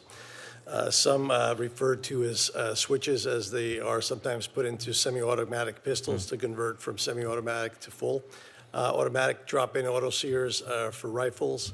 And ATF has been dealing with an issue related to this for many, many years. The technology has made this proliferate much easier because many of these are either 3D printed now or manufactured in China and shipped to the United States by the container load in some cases.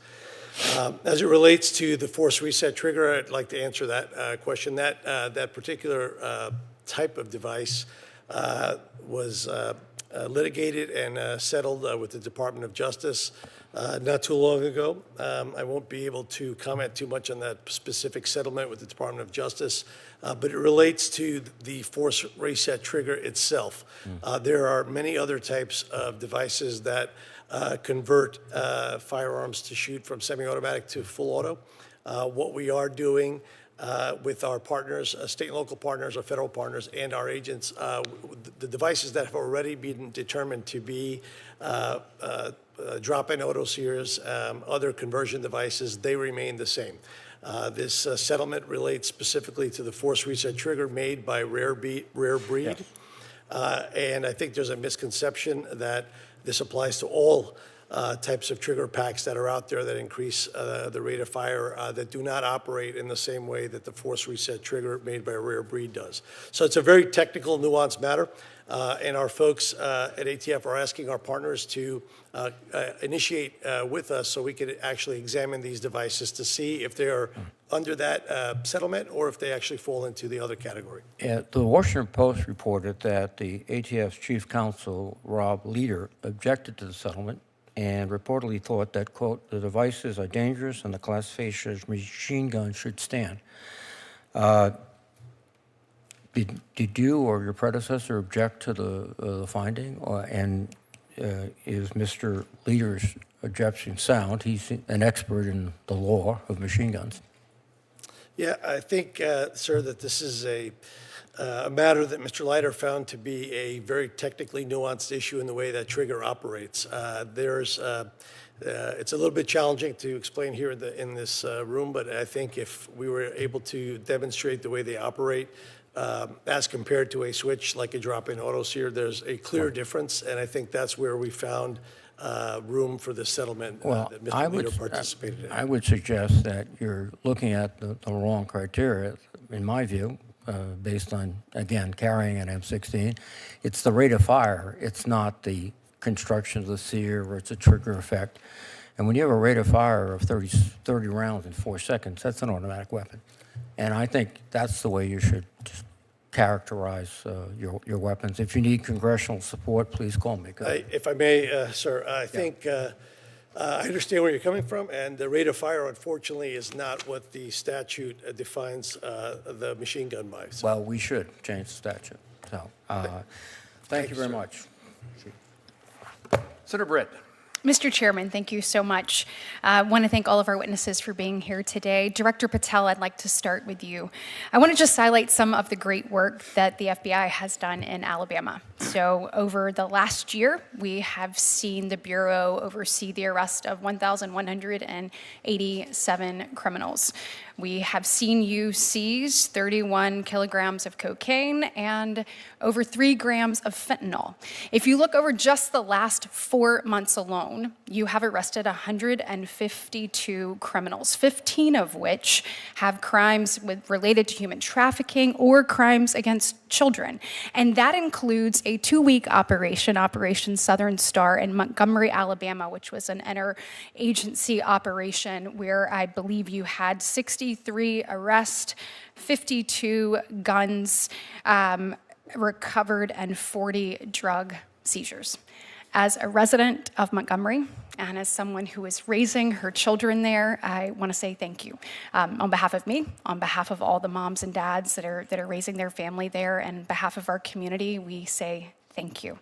And I know that this is not just Alabama where you're doing this across the country. It is why the FBI has overseen the largest dip in recorded murders in history. I just want to say thank you. And I think it is also why you have asked for a significant increase when it comes to actually returning to your mission of putting criminals behind bars. I completely support that request and just want you to kind of expand what that would do. Can you talk about how that increase would help you continue the good work that you're doing in Alabama, going after criminals, violent criminals, cartels, and others? And of course, across the country as well. Thank you, Senator. I will pass on your kind words to the workforce for sure. They're greatly appreciated. We're doing 2 things, as I discussed earlier. Decentralizing Washington, D.C., and putting human capital in the field. And in order to keep backfilling that human capital, we need more. So we need to take on the outdated onboarding pipeline program at Quantico. We've seen the BFTC, our Quantico graduation classes, increase since I've been in the spot, because it used to take over 14 months to get in, and we've shrunk that by over 4 months. We haven't lowered the standards. We just eliminated the wait time after a paperwork application was put in.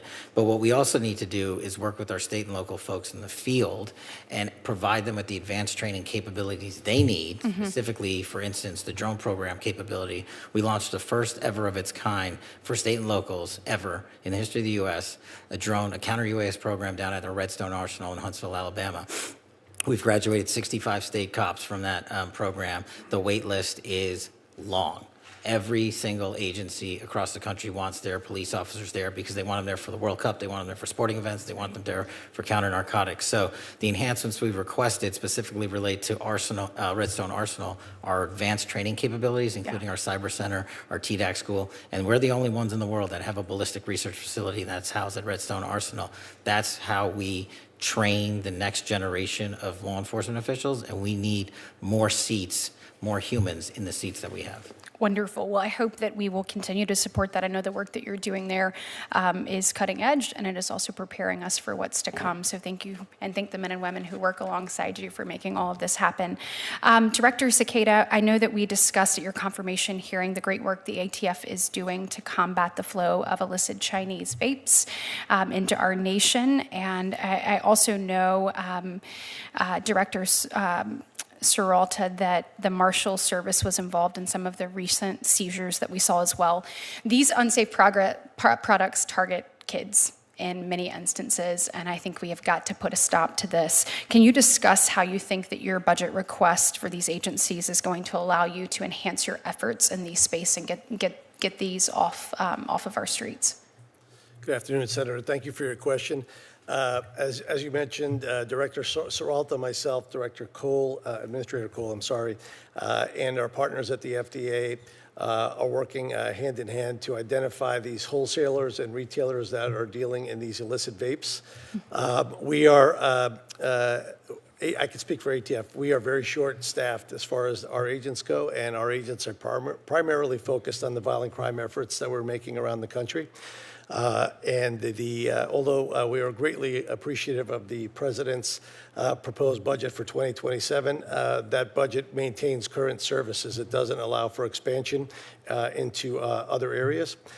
So we would love to have more agents to focus on this effort in particular, but it's very challenging for us to do so with the budget that we have. Absolutely, and I am out of time. I just want to associate myself with the chairman's comments with regards to the Marshal services and the protection that we provide our judges, from our justices to our circuit court to our DJs. We need to make sure that you have the resources you need to keep them safe. Thank you. Thank you, Senator. Senator Britt, thank you. Senator Peters? Thank you, Mr. Chairman, and to our witnesses here today, thank you. Thank you to each of you for the work that you do every day, especially during National Police Week as we all gather here. So again, thank you. Director Patel, we are now more than 2 months into a war with Iran, a leading sponsor of terrorism, and we have already seen at least 3 terrorist attacks related to that war, including one at Temple, Israel in West Bloomfield, Michigan, where a Hezbollah-inspired attacker rammed a vehicle into a synagogue holding approximately 100 young children. And yet the FBI has not yet put out an intelligence bulletin about the threats to the homeland resulting from this war. Something that is, as I think you know, usually standard action in coordination with the National Counterterrorism Center and DHS, and is absolutely essential to ensuring that state, local, tribal, and territorial private sector partners are prepared for these threats that we are seeing and actual actions that we're seeing. So my question for you, Director Patel, just to confirm, has the FBI, in coordination with NCTC and DHS, issued a joint Homeland Threat Intelligence Bulletin to state, local, tribal, territorial, and private sector partners on the threats from Iran and its proxies as a result of this war? I know we have pushed out numerous PSAs, and I believe through the ODNI we have spoken collectively on the matter, but on the synagogue attack, the FBI directly coordinated with the synagogue 3 weeks before and provided training, which the synagogue themselves stated helped prevent the loss of No, I agree with that. Certainly, I have a question later, but that was a good thing, absolutely. But is there a coordinated bulletin going out to all the entities that I mentioned? We have not found that bulletin. We have not seen that. That has been prior practice for the FBI. I'm wondering why this is different this time. That's my question. So what I'm saying is the FBI sent out PSAs to all our state and local partners, and I'll check with ODNI, but we should have sent out a coordinated, collected message out on that front. Well, if you could forward that to me, because we have not seen that. So I'd appreciate that if that's the case. If you could forward that to our office, I would appreciate it. Senator Peters, is a PSA the same thing that Senator Peters is asking about? Yes. Okay. Thanks. We'll see. I'm, as ranking member of Homeland Security and Government Affairs, Chairman Paul and I, working in a bipartisan way, Chairman Paul, have requested a committee briefing about these threats, about the threats related to what's happening as a result of the war in Iran. About a month and a half ago, we're still waiting to get that briefing from the FBI, and we're the Committee on Homeland Security in the U.S. Senate. Can I get a commitment from you that we will get that briefing as soon as possible? Absolutely. Good, thank you. Director Patel, for decades, the FBI, in partnership with the Cybersecurity and Infrastructure Security Agency, has played an absolutely critical role in helping both state and local election officials defend against threats to our election. The FBI briefed election officials on both physical as well as cyber threats. It's helped political parties and campaigns secure their communication systems. That has investigated foreign influence operations, and it's investigated threats against our election workers. And the work was bipartisan, it was technical, and it was trusted over those years. However, today when we look at what the FBI is doing, it seems to be somewhat different. In January, the FBI seized more than 650 boxes of 2020 election materials from Fulton County, Georgia. In March, the FBI subpoenaed records from a 2020 election audit in Maricopa County, Arizona, an audit that itself actually reaffirmed President Biden's win. And in April, the Justice Department demanded that Wayne County, Michigan, the largest county in my state, turn over ballots from the 2024 election. So Director Patel, my question is, why should state and local election officials trust the FBI to support them in actually keeping our elections free and fair when the FBI recently appears to be more focused on supporting baseless speculation and debunked conspiracy theories about both the 2020 and the 2024 election? Well, two things, Senator. Thank you.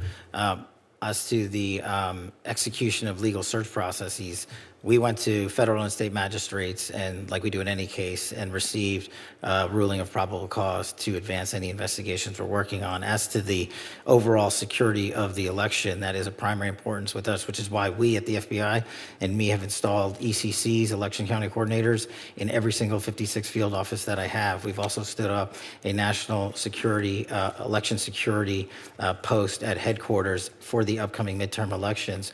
And so we are continuing to keep that a priority and collect information as it comes in from overseas and also around the country.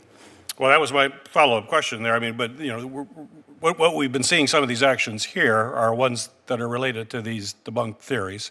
But our officials want to know what is going to happen going forward. They're going to want to ensure that state and local elections are indeed going to be free and fair, and folks are being protected by the FBI. You mentioned a couple of initiatives. What is the main message that you want to tell right now to election officials all across the United States that the FBI is actually going to be their partner to ensure, as we have seen in the past, free and fair elections that have occurred every single election in the United States in recent history, that it's also going to happen again this year? That's why we've prioritized and stood up these ECCs. That's why we've prioritized and stood up these national coordination centers. And that's why we're hand in glove embedded with CISA and DHS to ensure the integrity of this upcoming election. We have prioritized that. We have flexed more resources to that, including the personnel I've shifted out to the field. So they're not just at headquarters, are working on election security and election integrity around the country.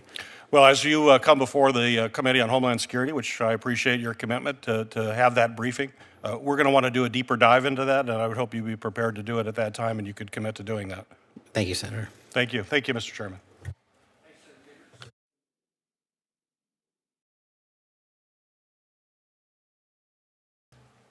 Thank you, Mr. Chairman. Thank you, directors, all of you, for your good work. I'm sure you have figured out by now that you're not going to be able to make some people in Washington, D.C. happy. I regret that. One of my colleagues talks, Director Patel, about you traveling too much. Is it important that you go out there and travel and talk to our line agents and try to maintain morale? That's one of the most important parts of the job, and if I can, when it comes to travel, I've actually traveled 1/3 less for personal holidays than my prior two predecessors combined, and I've taken half as many days off as my prior predecessors combined.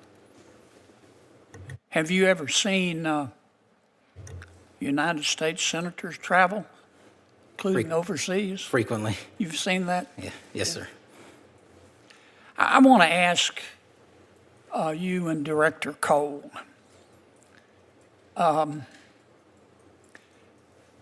I see where the Department of Justice, presumably with your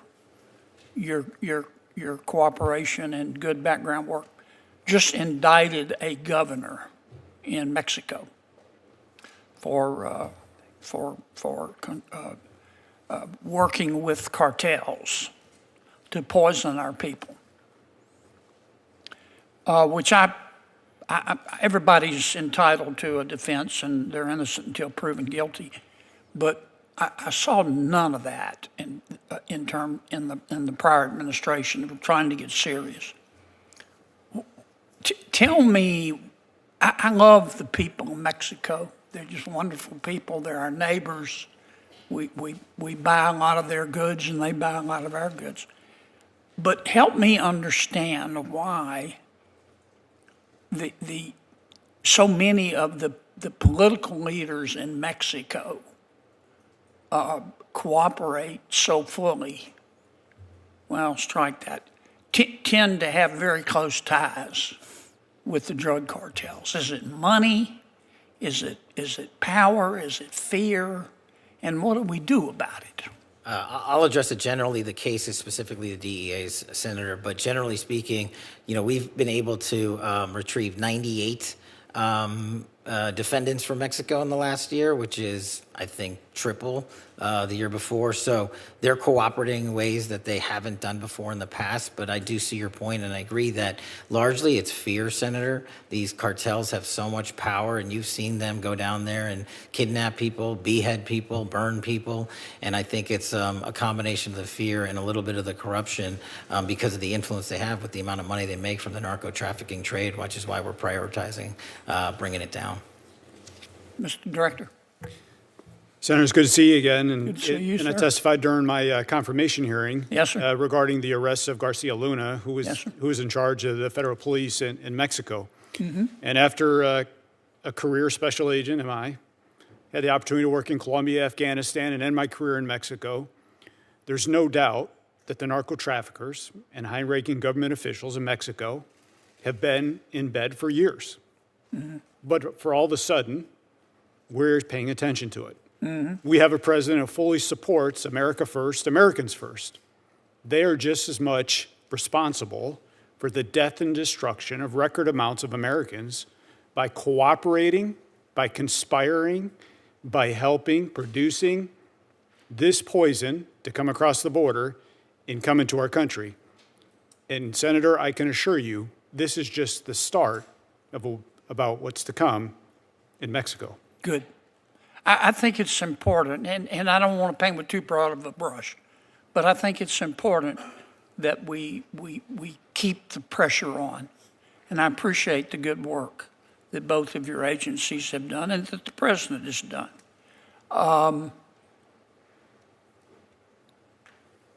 Because the current president didn't do this, but when a prior president of Mexico runs on a platform of hugs, not bullets, with respect to the cartels, that sort of speaks volumes about what they're willing to tolerate. Can I ask one question, Mr. Chairman, of Director Patel? Tell me why we shouldn't require warrants under Section 702 when our intelligence people access the records of American citizens. I think you're referring to the query process of U.S. persons under 702, Senator. Yes, sir. because under Section 702 as it stands, the collection from 702 is already lawfully collected under federal statute of overseas individuals targeted by the intelligence communities. And just to clarify, 702 is run separately by the FBI, the NSA, the CIA. They have their own separate Right. 702 programs. So for us, in order to have the ability to defend the homeland appropriately, all we are doing when we run a query is we're asking that this selector popped, and we have no other information. So it would be factually and legally impossible to obtain probable cause because we just walk into a courtroom and say, we got this selector, it's connected with so-and-so lawfully collected information overseas. We can't tell you, Judge, anything else about it. They would say you don't have probable cause. And that's why the query system exists, to go in and see if they're actually connected to any terrorist activities or narcotics trafficking activities or otherwise. Thank you for your indulgence, Mr. Chairman. Senator Kennedy, thank you. Senator Murkowski. Thank you, Mr. Chairman. Gentlemen, thank you for being here today, your testimony. Last week, we recognized May 5th as a day to remember those who have gone murdered, missing, Indigenous persons. Unfortunately, in Alaska, this is something that we use some pretty strong words like epidemic and crisis. The Urban Indian Health Institute has reports on the numbers that are out there right now, and in Alaska, we've got 229 murdered, missing Indigenous persons, 80 murdered, 149 that are on the missing list. And the statistic that is always so troubling is that when women go missing, when women come up, are determined to have been murdered, 75% of them are Alaska Native women. I mean, the statistics are just shocking and deeply, deeply troubling. Alaska is the 4th highest state when it comes to murdered, missing Indigenous women in the country. Obviously, we have a large Indigenous population, but it is something where when you listen to the statements from so many Native women that they feel unsafe in their home communities. They feel unsafe in their villages, and they feel probably most unsafe in the biggest village, which is Anchorage. We're working on trying to make some headway here in this space, but we really need to understand where the gaps are. And we talk a lot about the data gaps. And so I'm raising this with you, Director Patel, and asking for your support and that of your team. You have great folks in Alaska, but I would suggest that given we have a small population, big landmass, and a problem and statistics that just don't match up to our demographics, that we need some help. We've got good cooperation between all of our federal agencies, working with our tribal partners and with the state. But I would just ask your commitment today that if you haven't already trained a focus in this area, that you will commit to helping us in Alaska. Absolutely, Senator. That's why we launched Operation Steadfast Promise, which is the first ever of its kind year-long campaign for crimes on tribal lands across the country, to include Alaska. And I'm proud to tell you today that one of the biggest problems I was informed about over the last 14 months was communication gaps. Yep. And the FBI, for the first time ever, completed its pilot program on the Navajo Reservation down in Phoenix area with Starlink capabilities. And we are now going to be delivering to every SAC Starlink capabilities specifically and solely for communications on tribal lands to conduct and investigate tribal investigations. Well, and I just might add that the communications is one thing amongst the law enforcement, but it's also communicating back to the families, Yes. the families that are so anxious. And this is where I think we have some real failures, if you will. And I'm stressing it with regards to Alaska, but it is Alaska Natives, but also American Indians, as you've pointed out there. So I appreciate your commitment on that level. I wanted to ask about your comment, Administrator Cole, when you were talking about the fentanyl that we're seeing coming from China into Canada and then coming back in. Vancouver is not too far away from where we're sitting over there in the Northwest.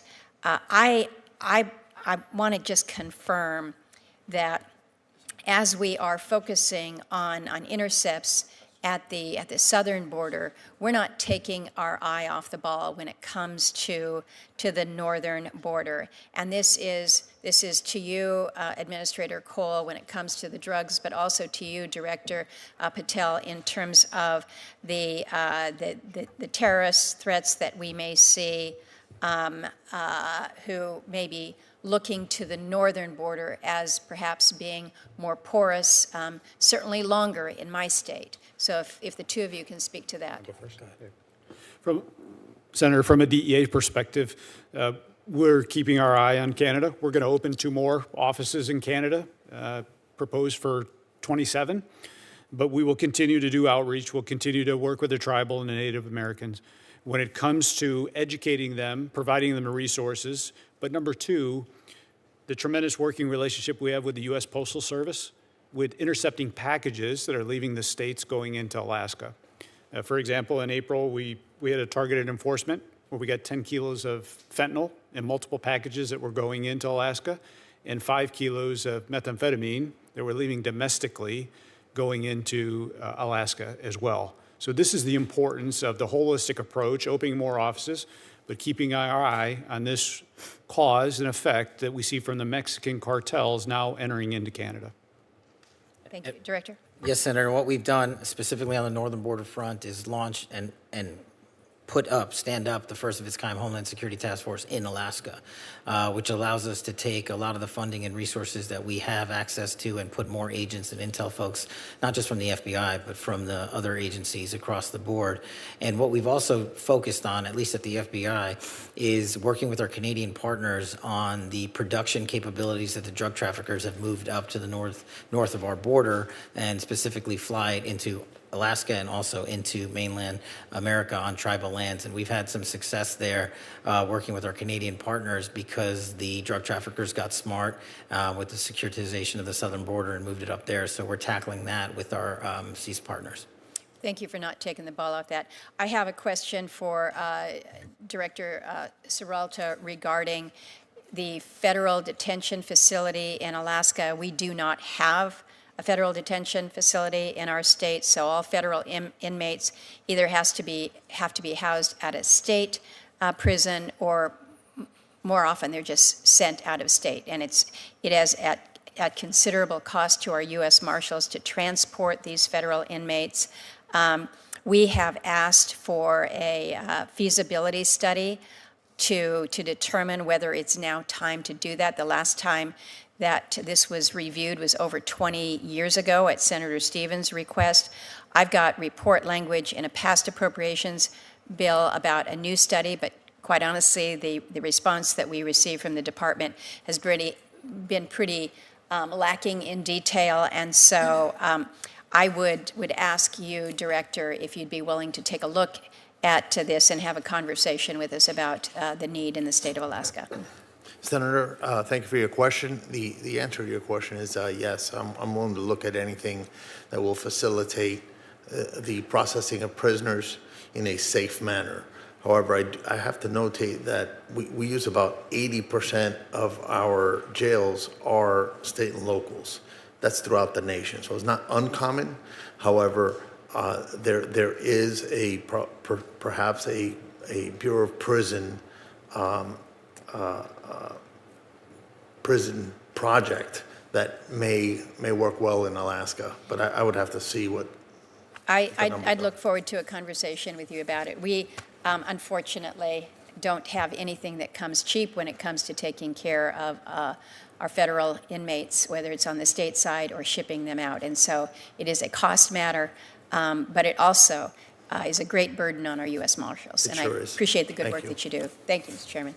Thank you. Thank you, Senator Murkowski. Senator Van Hollen and I are going to just have a couple of wrap-up questions, and then we'll conclude the hearing, and I'll turn to Senator Van Hollen. Thank you, Mr. Chairman. So, Director Patel, I've been listening carefully to your responses to some of my colleagues, and I want to start with a question that Senator Coons asked you that relates to this article where the headline is Kash Patel's latest firings ousted agents with expertise in Iran.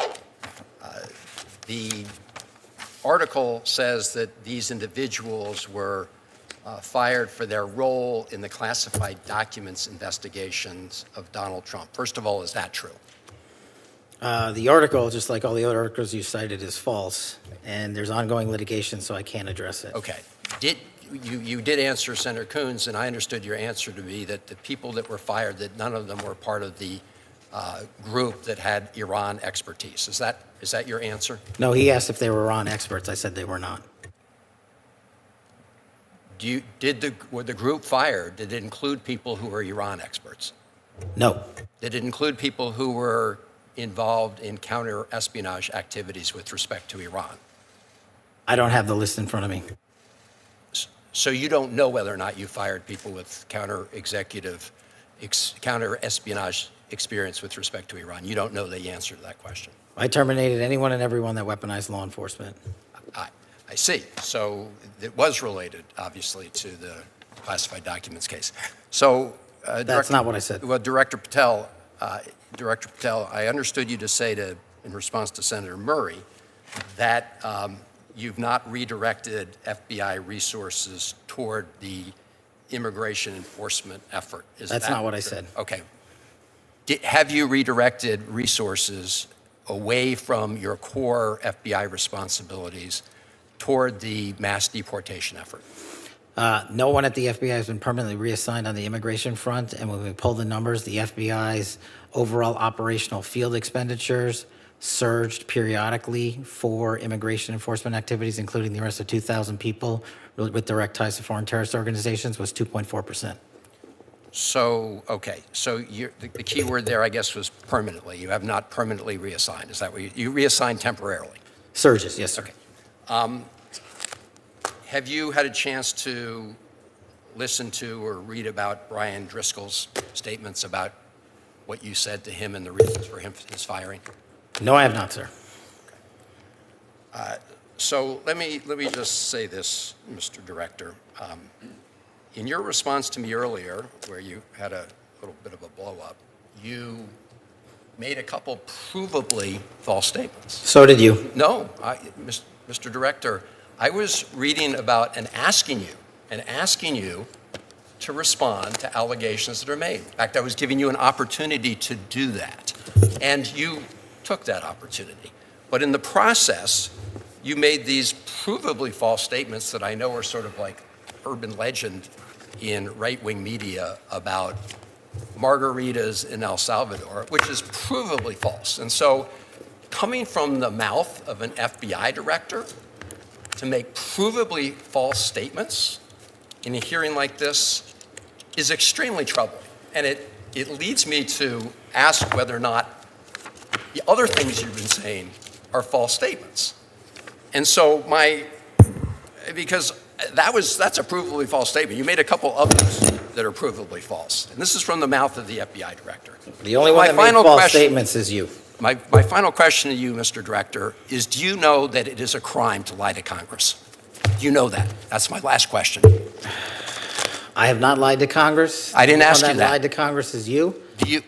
I'm not testifying here, sir, and I don't lie. Maybe the next time you run up a $7,000 bar tab, we can talk about it. Well, see, there you go, lying again. You suggested in the FEC report. I'll post it right now. You suggested it was public. It wasn't public money, as you know. That was for a 50-member staff party. So it was a $7,000 bar tab. Mr. Patel, I'm glad. Let me just say in closing, Mr. Chairman, two things. I'm glad that you have agreed to take the test regarding, whether you have alcohol problems. I'm glad you agreed with me to do that. You still haven't answered my final question. Do you know, Mr. Director, that it is a crime to lie to Congress? Do you know that? I do not lie to Congress. I didn't ask you that. And you're insinuating that I am I because asked you want you whether you know. you want to correct your time in this session where you got steamrolled by the facts, so you can have a Twitter narrative, so Mr. you can go raise Director. more money and spend more money on $7,000 bar tabs. Just let the and record I'm not show, going to give Mr. it Chairman, to you. the Director of the FBI apparently does not want to answer the question about whether or not it's a crime to lie to Congress, and I find that extremely troubling. I find it Someone who's troubling that you entrusted lie to the American with people law every enforcement. day. You are a disgrace, Mr. Director. Not and nearly as big the as fact you. that you can't answer that question, that concludes my questioning, Mr. Chairman, but I'm obviously very troubled. Question for the Director of ATF. Director Cekada, I want to talk just a minute about NIBIN. I don't need to explain to you what NIBIN is, but it is a very useful tool in involving violent crimes and illegal firearms. While I strongly support the Second Amendment and the right of law-abiding citizens to own guns and carry guns, I also believe that the responsibility we have with law enforcement is to make certain you have the tools to target violent criminals who use firearms to terrorize communities. Your budget requests a program increase of $7.8 million to support NIBIN. I wanted to give you the opportunity for me to hear the reason for that increase and how that tool will be helpful to law enforcement officials in my home state of Kansas.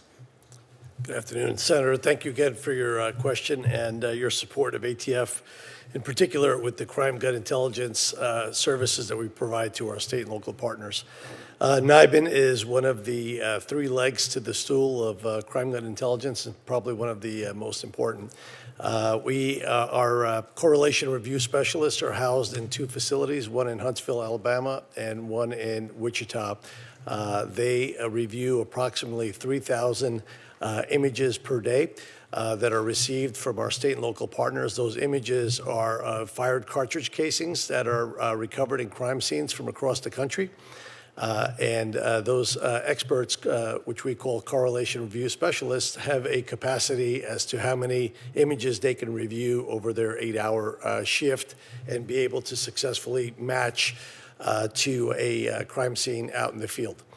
We currently run 2 shifts, about 16 hours a day, in both of those facilities, and we service approximately 12,000 police departments around the country. We have a pending backlog of about 30 police departments that are waiting to be added to NIBIN, and many more that are seeking support in acquiring a brass tracks machine, which is the actual machine that takes the images of either the fired cartridge casing or a test-fired casing on a firearm we would recover from a crime scene.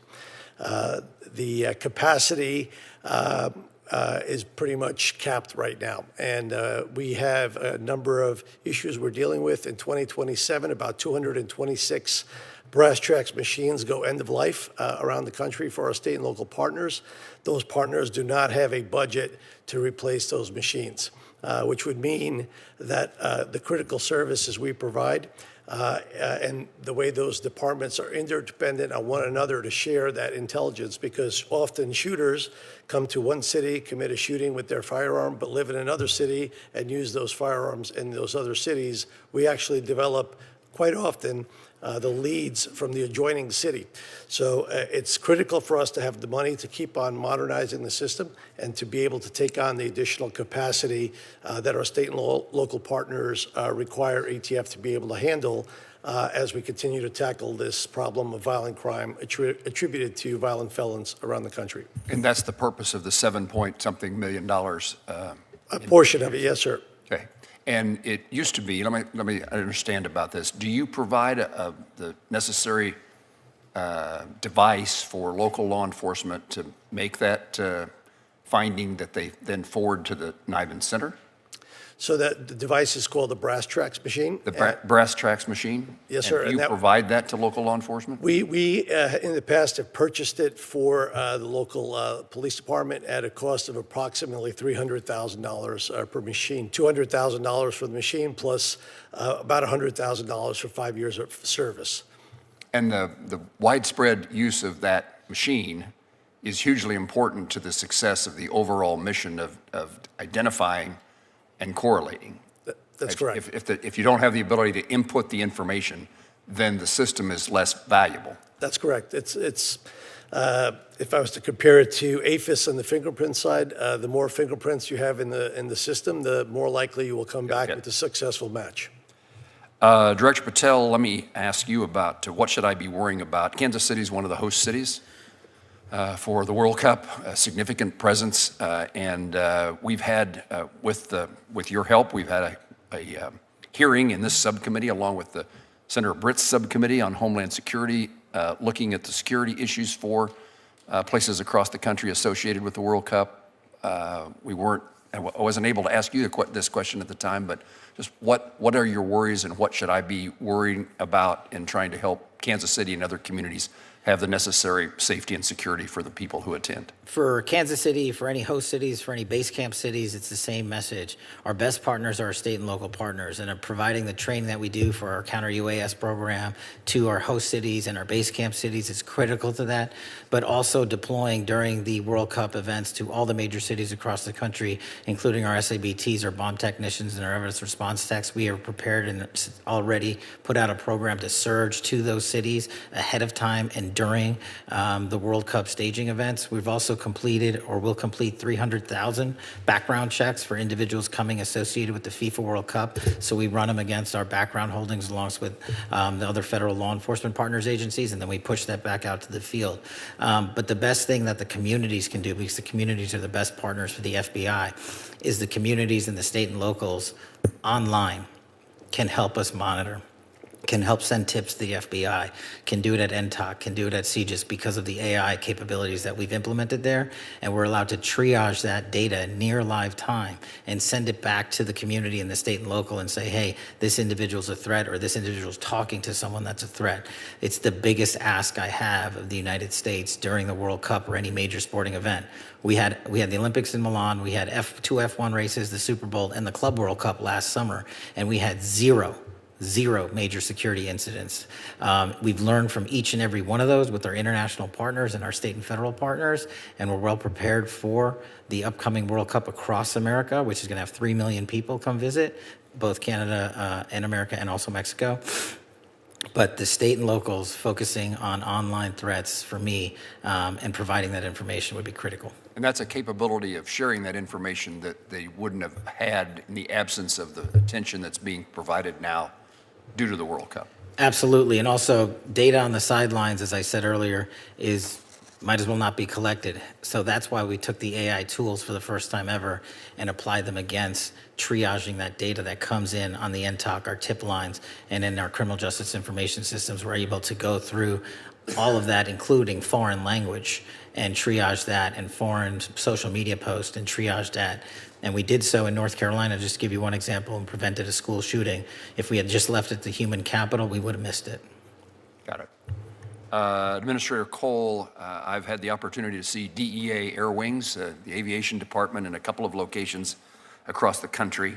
I wanted to give you a moment to speak toward the current state of the DEA's aviation fleet, modernization or recapitalization needs the agency is facing.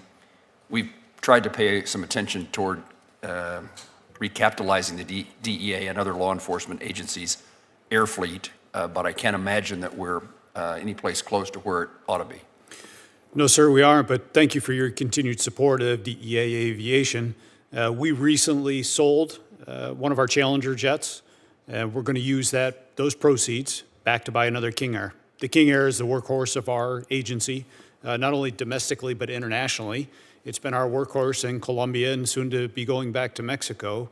So it's much needed. We will continue to streamline our efforts, continue to enforce the importance of aviation, especially with surveillance, but it's a force protector for our men and women that are on the ground every single day as well. So thank you for your support. And how does the budget request address that issue of recapitalization? The budget address will help with the purchase of the new aircraft, but it'll also allow us to ensure that our aviation fleet is always modern, safe, and very efficient. Let me turn again to you, though, Administrator Cole.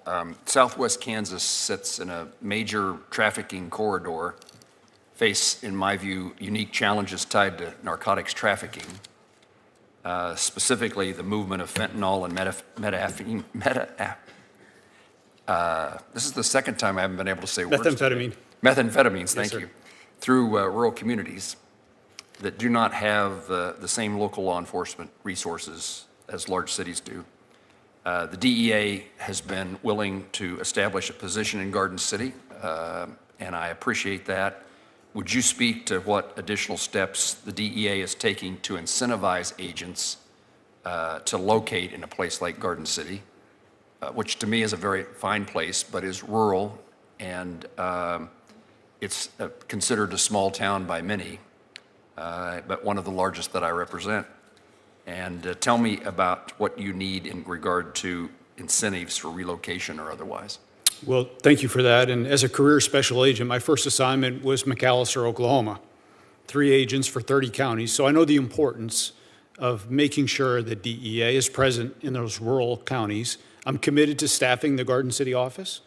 I'm going to personally pay attention to it. We're going to get you somebody there because it's the #1 priority, our connectivity to our state, local, and tribal partners to #1, address the fentanyl epidemic that's ravaging through our states, but also to increase the capacity when it comes to sharing intelligence that allows the state and locals to do their jobs. Do you have incentive capability to incent someone to locate in a particular location, large or small? Yes, sir, we do. Director Patel, I want to ask you to speak about the current threat environment in regard to religious and specifically Jewish communities in the United States, the status of the October 7th task force, and what steps the FBI is taking to coordinate with local law enforcement in regard to religious institutions. So we have focused heavily on those religious motivated acts of violence. And the October 7th task force, actually, I'm glad you bring it up, was the first model on the counterterrorism front that we utilized AI on our collection. And it gave us numerous leads, including the ability to stop and thwart attacks. We stopped 4 attacks during the holidays in just December alone. Unfortunately, the reality that the Jewish population faces is that 60% of the FBI's cases that are based in hatred or ideology are targeted against the Jewish community. And so what we're doing to countermand that front is a couple of things. One, get out as much information as we can to the American public to show that these investigations lead directly to ties based in ideology, in anti-Semitic values. And we're trying to educate the American public and the world that this is a very real threat here. Targeted behind the Jewish community are, of course, a good amount of Catholic and Christian hate-based ideology and crimes. And so what we've done across the enterprise is we've shifted the resources from D.C., put them out into the field to specifically go out into the field and dismantle not just the networks on the ground, but also reverse engineer who these people know, who paid them, how they got there, where online they are communicating, because that's the biggest incubator for this hatred and ideology. And what we're trying to do with our SACs in the field is have engagements like we did with the synagogue in Michigan and elsewhere ahead of time and train the local communities based on the fact-based investigations we're conducting across the country so they can prevent, like they did in Michigan, a mass attack. Senator Peters' question and your response in particular caught my attention, which suggested that there was knowledge and information in advance, and so there was capabilities of prevention or reduction in the outcome, the nature of the outcome. And is that unusual? Are you able to see? You able to see through your work that something is about to happen, as compared to respond to something that did happen? That's correct, sir, and it's also just proactive. Because of the investigations we've undertaken in hate-based ideology, we're able to go out ahead of time to synagogues like in Michigan. So we didn't have a direct threat reporting related to that individual conducting that threat, but we knew other individuals and synagogues in the area would be targeted. So we went there and instructed them on how to secure the facility should they undergo an attack. And the individuals that worked there immediately called the FBI and they said, our training pursuant to you the Bureau led to us being able to save lives on that day. And we're doing that around the It's country. a really rewarding circumstance It was to the FBI. Yeah. It's pleasing to me. Director Serralta, U.S. Marshals have had success in regional fugitive task force models across the country. There's been conversations in the past about expanding or strengthening that regional task force capabilities in the Midwest part of the country. Is there a possibility of bringing an expanded regional fugitive task force presence to the Midwest? Is that still part of conversations at the U.S. Marshals Service? Thank you for your question, Senator. So the President's budget request expands the regional fugitive task forces and the district task forces with operational administrative personnel dedicated to the fugitive apprehension missions. Also includes expansion of our tactical canine to provide each RFTF with a full-time canine support, extremely important. For that, we were provided with $43 million. However, the program increases is for 107 positions. Our goal is to cover the country from coast to coast with RFTFs. However, that does require permanent appropriated funding for that purpose. So, short answer is yes, sir. There is thought. That was my second question. Do you have the resources to implement that thought? And your answer is not necessarily. Not necessarily, sir. Understand. Director Patel, I was an advocate of your idea a year ago of putting agents in the field, and we heard today a number of instances in which that's made a difference. And I assume that is a success and is the intention for the FBI to continue in that fashion. Yes, sir. We're going to continue that way. The hiring capabilities, do you all have positions that are empty, are vacant and need to be filled? Is that true across the board? Yes, sir. Yes, sir. And the reason those positions are open is what? Is there a common denominator among the agencies? Someone could say what their problem is, and I'll see if everybody agrees. I could speak for ATF. I think, sir, that for our purposes, we were under hiring freeze in 2025, so we weren't able to start up our hiring machine. We received authorization late in 25 to begin to backfill some of those vacancies. And in addition to that authorization, we've received significant support through some supplemental funding through the HSTF and OB3 to try to backfill agent positions. We are in that process right now. But as I stated, taking a machine from full stop and bringing it into operation takes some time. So we're in that stage right now where the machine is moving forward, and we anticipate being able to backfill those positions with the support that we've received. Anybody need to add anything to Director Cekada's? Senator, I'd like to add to that for the Marshal Service, our HR department actually has a very archaic software program for human resource management. So we're upgrading that system as we speak, thanks to the help from DOJ and OMB. And I believe we're going to be able to get over that hurdle. Okay. And Director Patel talked about the training of local law enforcement, the FBI Academy, and its value and the demand for those services. I know the FBI has their own training facility. We ought to figure out how we can train more local law enforcement officials. I've seen and had conversations with local law enforcement officers as well as their superiors who are so pleased by the training they've received, and it's a professional change in their lives, having had that experience.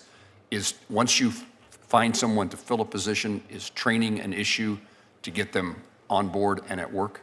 I think there's two pieces to that. The National Academy to train our state and locals, for whatever reason, they had capped it before I got there, and everybody across the country wanted more slots, so I'm putting 200 more police officers through our National Academy here, 50 more per class. That problem you're apparently solving, right? Yeah, that one we've solved. On the BFTC side of the house for the special agents, What our lag was there was essentially 100 days from once you submit a piece of paper, your application, to say, I would like to come do this, and for them to just receive an interview.